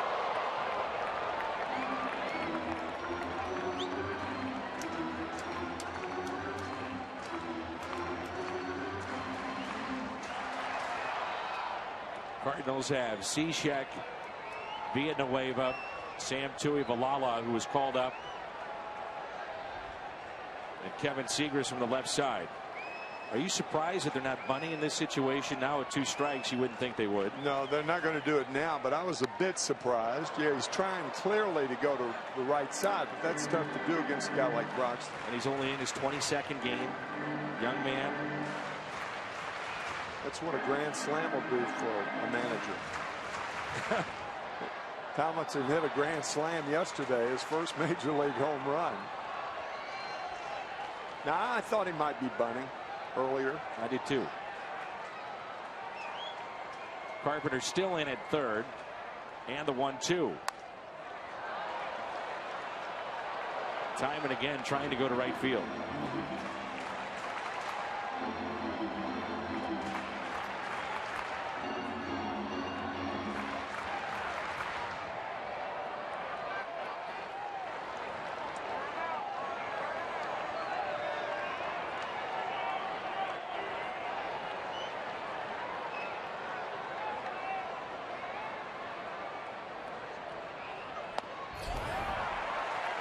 Two balls, 2 strikes.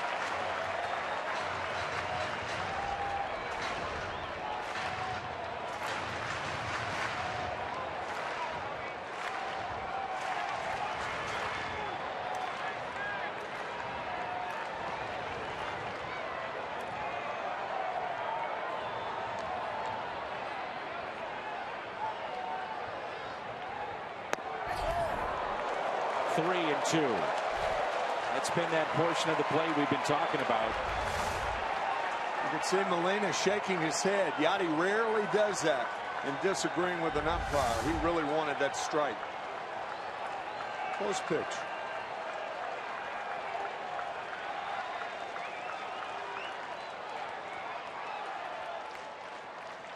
The 3-2. Runners at first and second. And now you'll see the bunt.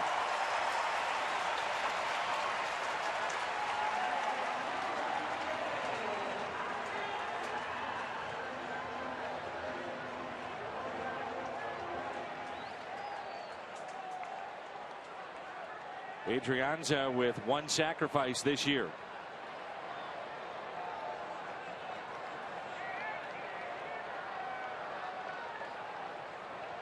End of the game batting 174. This is going to be a bunt.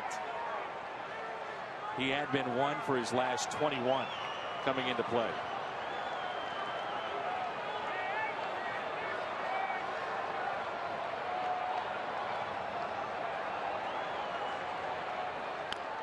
The bunt is down. Broxton's only play to first with Wong covering. Runners at second and third and 1 out.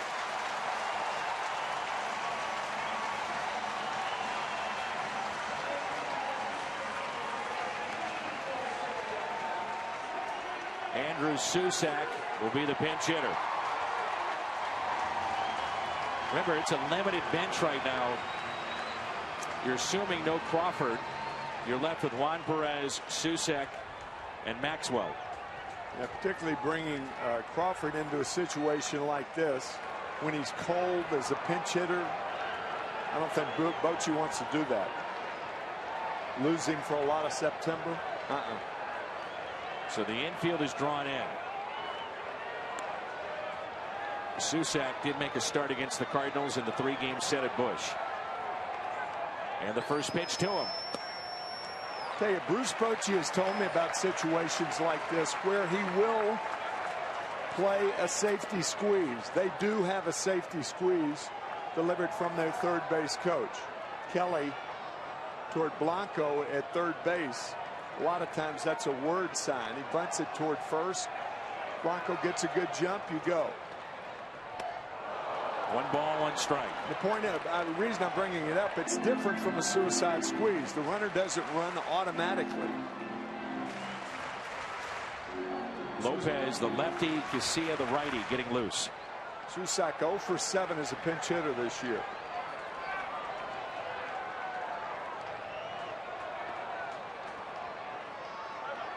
One ball, 1 strike, and now Molina calls time. And I'm sure he's going over exactly what you're talking about. Yeah, because Carpenter is not really close to the runner at third base. It's an interesting situation. If you're Susac and Bochy does put it on, should be to the right side of the field, so it's going to make Mark Reynolds make not the play of his life, but he's towards second base. I think a straight up position at first should be, if he bunts it down the first base line, he can walk to first. The 1-1. That's a strike. 1-2. That's a big strike there.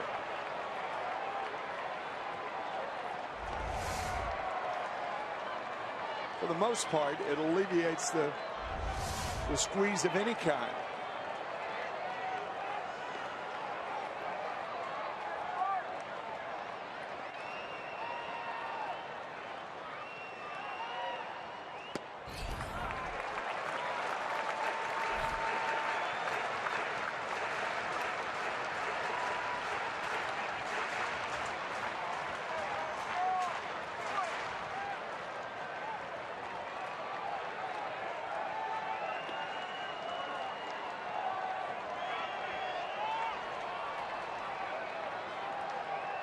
The 2-2. Got him, a strikeout for Broxton. And now there's 2 outs. That was one of the few sliders he has thrown. Watch this ball go down. That's when the slider's effective. I'm sure there's some saying, well, why not bring in a lefty here to face Aoki? The answer is Aoki is hitting .348 against left-handed pitching. And plus, your best left-hander is your stopper. You don't bring him into a tie ball game, and that's Segrist. Exactly. I think Mike's talking about the bunt.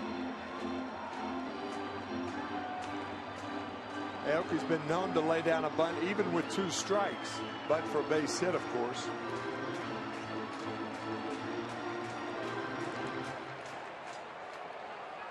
Got to play this guy shallow in the outfield, especially the opposite field. You don't want the dunker in front of you if you're the left fielder.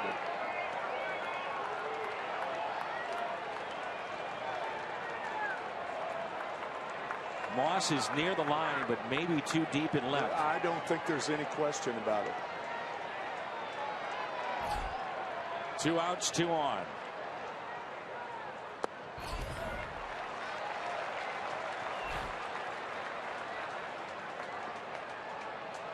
They shade Aoki to the opposite way. Many of his hits go to left field. Slap hitter. Yep. Quintessential slap hitter.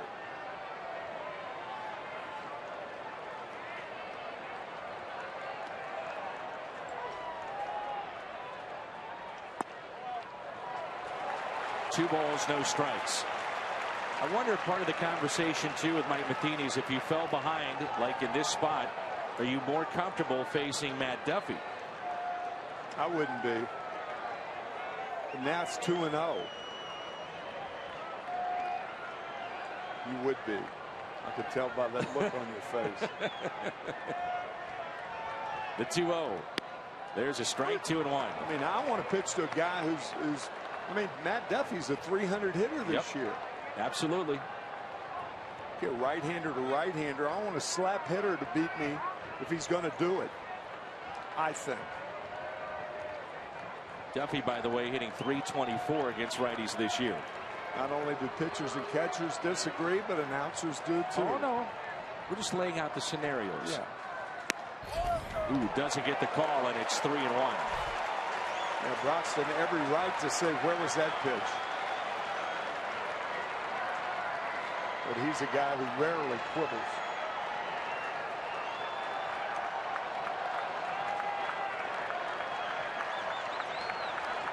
Three balls, 1 strike with 2 runners on.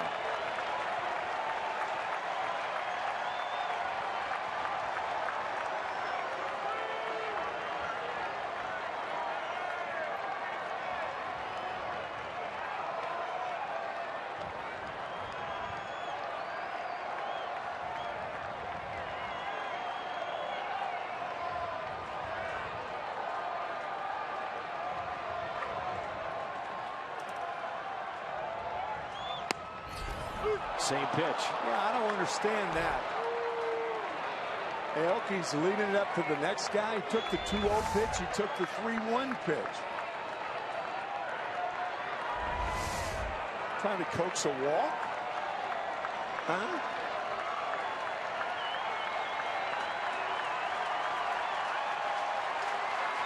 Now the 3-2.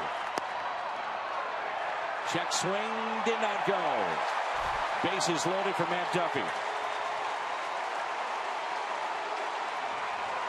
It's almost like the Cardinals can't argue that play because they had the first base dugout. Aoki, a left-handed hitter, and they can't see that the only guy who could see it well is Matt Carpenter. Well, here you go. Matt Duffy.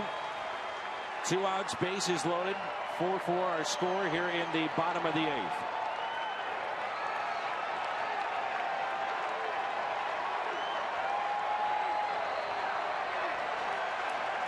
Villanueva now trots to the bullpen for St. Louis.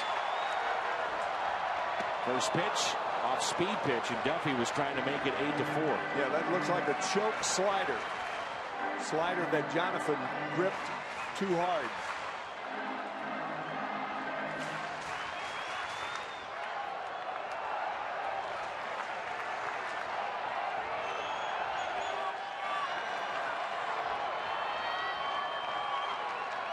The 0-1. What a play there by Molina. That's the type of pitch that got away from Buster Posey that allowed Pham to score. Yeah. Even though it was a breaking ball in the dirt to Posey.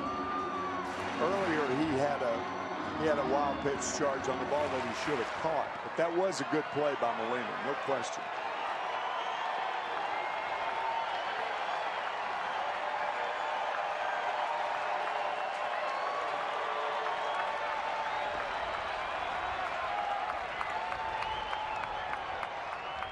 The 1-1. Make it 1-2. And Broxton 1 strike away from sending us to the 9th tied.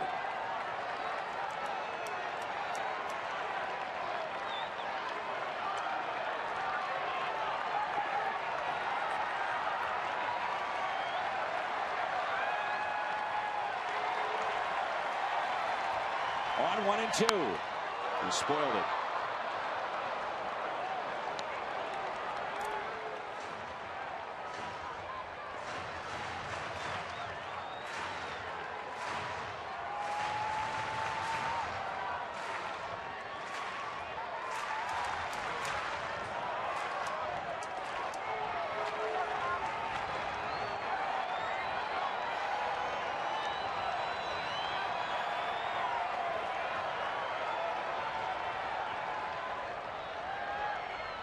He got him. Strikeout for Broxton. 97 on the gun. And he sends us to the 9th, tied at 4. Talk about reaching back, huh, Dan? How about that? Jonathan Broxton. All 305 pounds.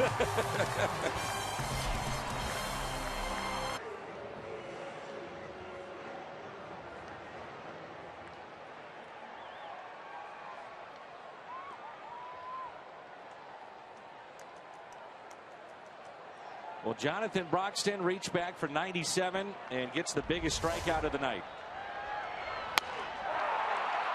He said all 305 pounds and not backing away from that comment. No, sir. That's a big leaguer reaching back for a fastball. Here's Colton Wong against Javier Lopez. Lopez, a very good year. 1.36 the ERA in 60 appearances.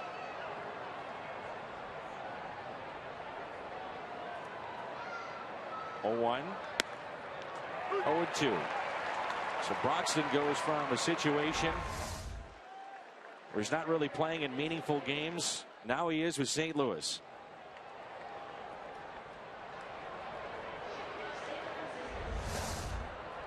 The 0-2. Little chopper to the right side, handled by Belt. 1 away.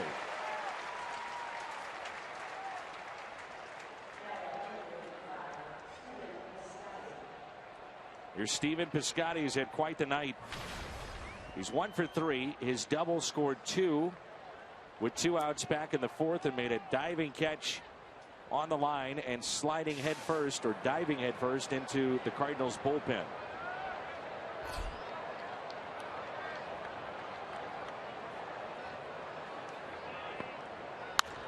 And he goes the other way. Base hit into right. 2-hit night for Stephen Piscotty. I know what you Cardinal fans are thinking. Why in the world leave Lopez in the game with the right-hander warming up? The reason is you have Brandon Moss on deck. So Piscotty first ball hitting. And I love the way he his approach to the plate. He doesn't wait around like some guys would and do. He hacks. If it looks good, swing the bat. Now Moss 1 for 3 with a single into right. Stephen Piscotty has not gone more than 2 games without a hit since he was called up. 2 more tonight.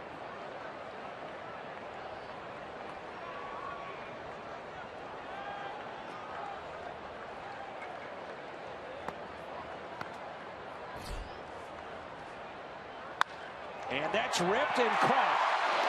Is it 2? It is. Double play started by Tomlinson. Luck of the draw. Ball hit right on the button. And there's nothing Piscotty could do. He looked out to me.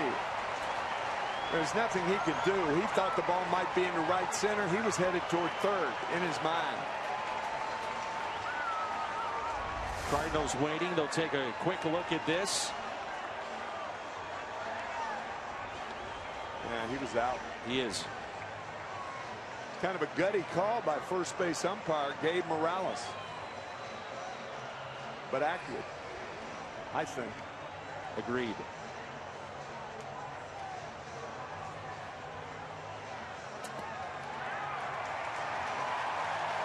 Cardinals do not challenge.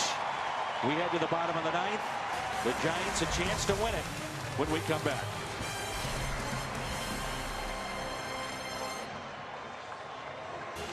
Entertaining ball game here tonight. It really is. Everything you would expect out of these 2 teams. It's just how they got there that's odd. Just the errors in over a 1-inning period. Bottom of the 4th. The grand slam by Bird after the Cardinal errors and the errors of omission by the Giants in the top of the 4th. And now it's Segrist to face Belt, Posey, and Bird.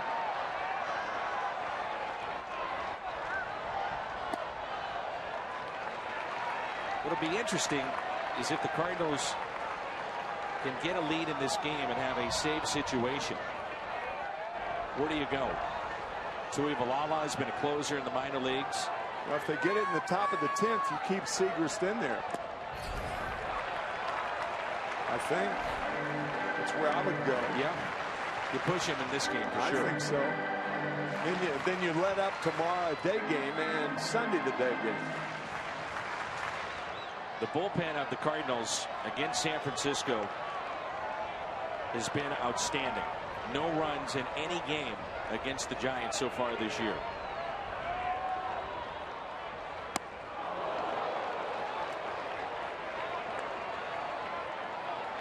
What a great moan from the crowd, wasn't it? They want one swing and they want to send us home. Want to go home. That's 10 innings now by the Cardinals bullpen and no runs allowed against San Francisco. Will they keep it that way? The 2-1 pitch, ground ball, base hit, winning run is aboard.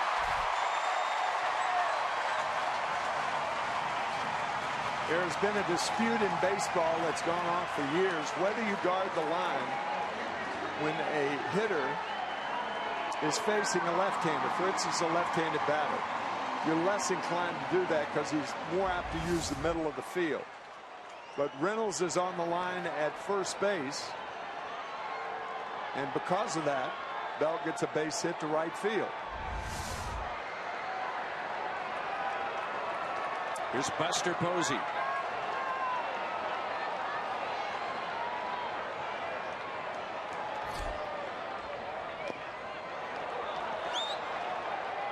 Posey tonight has struck out. Was hit by a pitch and scored back in the third. Grounded into a fielder's choice and also flied out to center.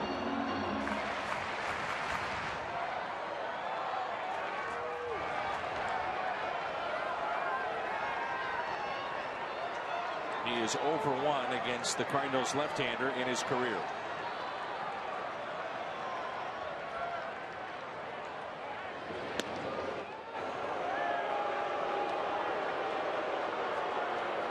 I think back to March, which seems like an eternity ago, and what they were working on with Kevin Seagrass back then, Tim, was holding runners on. In Jupiter. Yes. Being quicker to the plate. Ooh. 2 balls and no strikes.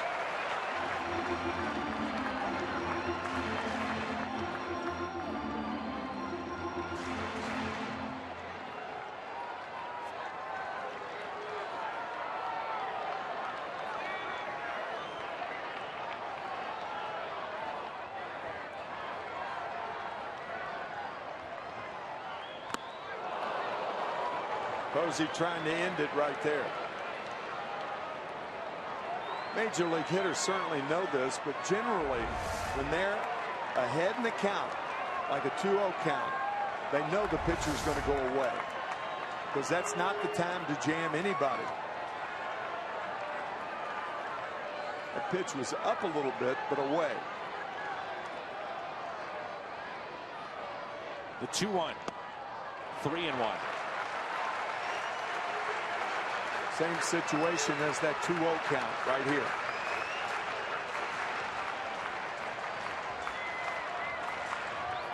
Tim mentioned earlier the speed of Brandon Belt. He can run. 8 stolen bases this year. Outfield very, very deep. The 3-1.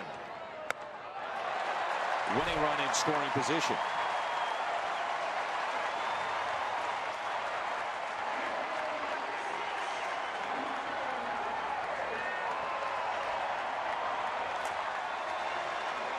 This copyrighted telecast presented by the authority of the Cardinals. It may not be reproduced or retransmitted in any form, and the content descriptions of this game may not be disseminated without the express written consent of the St. Louis Cardinals. A grand slam earlier for Marlon Byrd back in the third, and now a chance to win it here in the bottom of the ninth.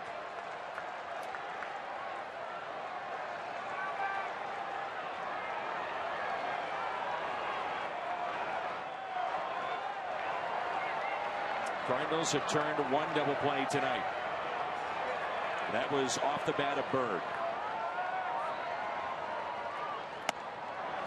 A lot of pitches up here from Kevin Seagrass. Falling behind all 3 hitters. 2-0 to Brandon Belt, 2-0 to Buster Posey, and now 1-0 to Marlon Byrd.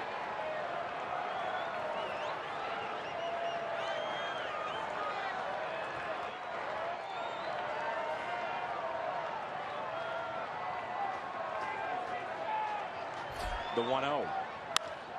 Little flare into shallow right. Piscotty will make the catch.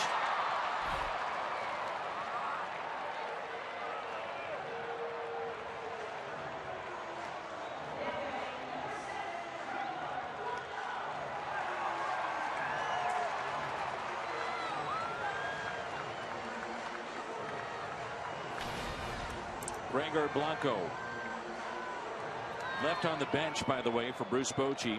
Brandon Crawford, again, we don't think he would play tonight, maybe at all in this series. Juan Perez and Justin Maxwell, so 2 right-handed bats available. Now Molina again out to visit.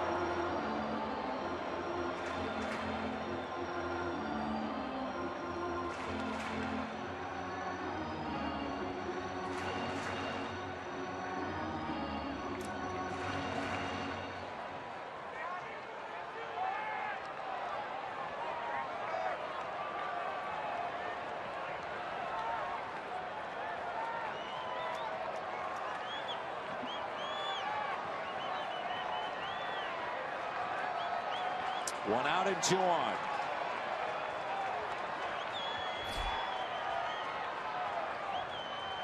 Blanco looks at a ball. Cardinals started the night with Michael Wacha in 6 innings. Randy Choate could not retire a man. Manus came in, cleaned it up. Broxton had the 8th. Segrist here in the 9th.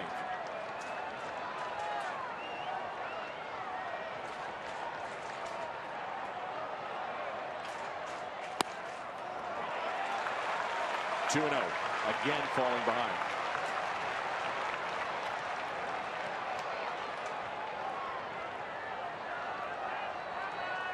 The winning run is Brandon Belt at second base. Huge gap into right center.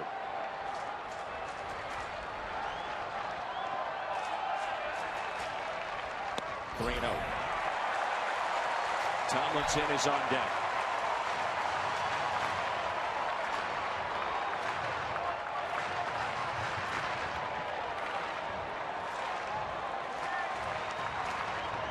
Might see Blanco taking 2 pitches. Why not?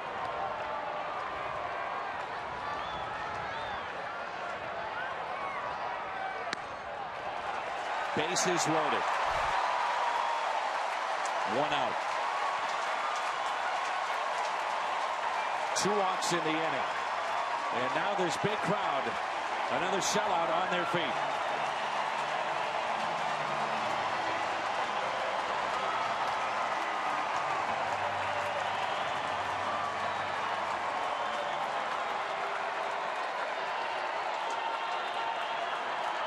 I think Mike is out there. It makes sense for him to go out there and talk to the middle infielders and tell them what to do. Are you going to play in to cut down the run? It's unlikely. Tomlinson, a pretty fast runner, but I think he's a double play guy. The outfield, however, has to play shallow because a sac fly would end it. So he may be using a 5-man infield. Looks like that's what he'll do here with Brandon Moss. So you might put Mark Reynolds at third, Moss at first, yep, and then the other 3 bunched in the infield. Yeah, and you get the comfort level of a former third baseman who's played there 11 starts this year. Yeah. With Reynolds and Moss, a first baseman by trade. Brandon Moss starting in left field. Didn't think he was going to have to go to first base, so he didn't have his mitt out there, maybe. Or maybe it's not first base. Maybe he's in the middle. So we'll look to get an infielder's glove, it looks like. A middle infielder's glove. Much smaller than an outfielder's glove. Yeah, but I don't understand. It seems to... I know where you're going with it. Seems to me either Moss and Reynolds should be at the corners. You're putting Reynolds in a situation where he's got to go home. You can't turn the double play now. You're committed. 5-man infield. Segrist not a guy who throws a lot of ground balls either. The outfield is Pham in left center. Piscotty in shallow right. Colby Tomlinson against Kevin Segrist with a 5-man infield drawn in. Bases loaded. 1 out here in the bottom of the 9th. Tomlinson has walked twice. He's singled to right and was called out on strikes back in the 5th.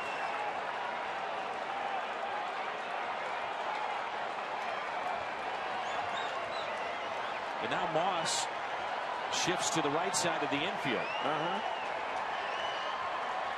The first pitch. Of course, all of this is moot. Strategical information if Kevin Segrist can't throw strikes. You wonder if Tomlinson takes a strike or 2.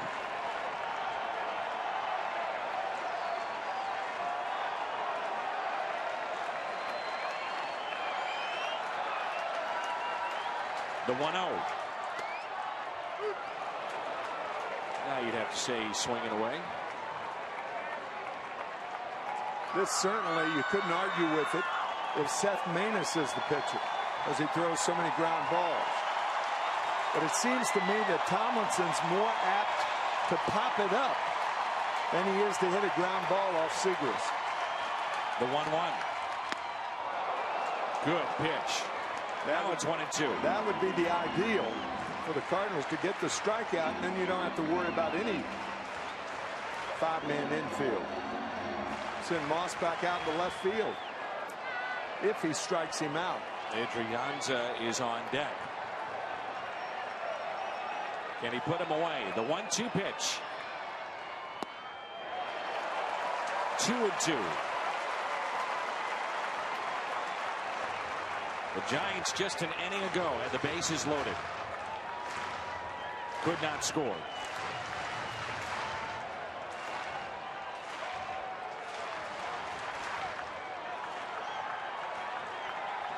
The 2-2 by Segrist. Base hit into center, and the Giants win game 1.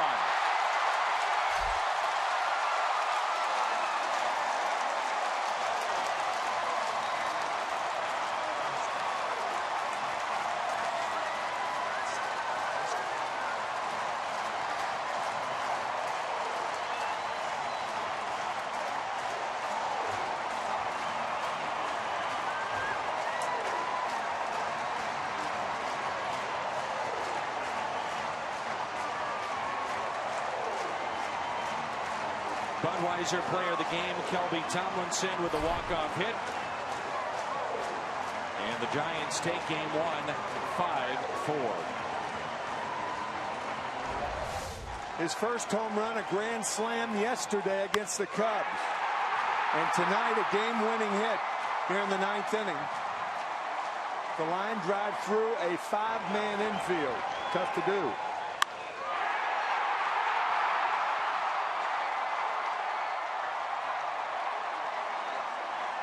The Cardinals' reaction, a tough loss. So the 5-game winning streak comes to a close. It's off to the post-game show. Pat Paris, Brad Thompson standing by. 5-4 the final tonight. The Giants take game 1.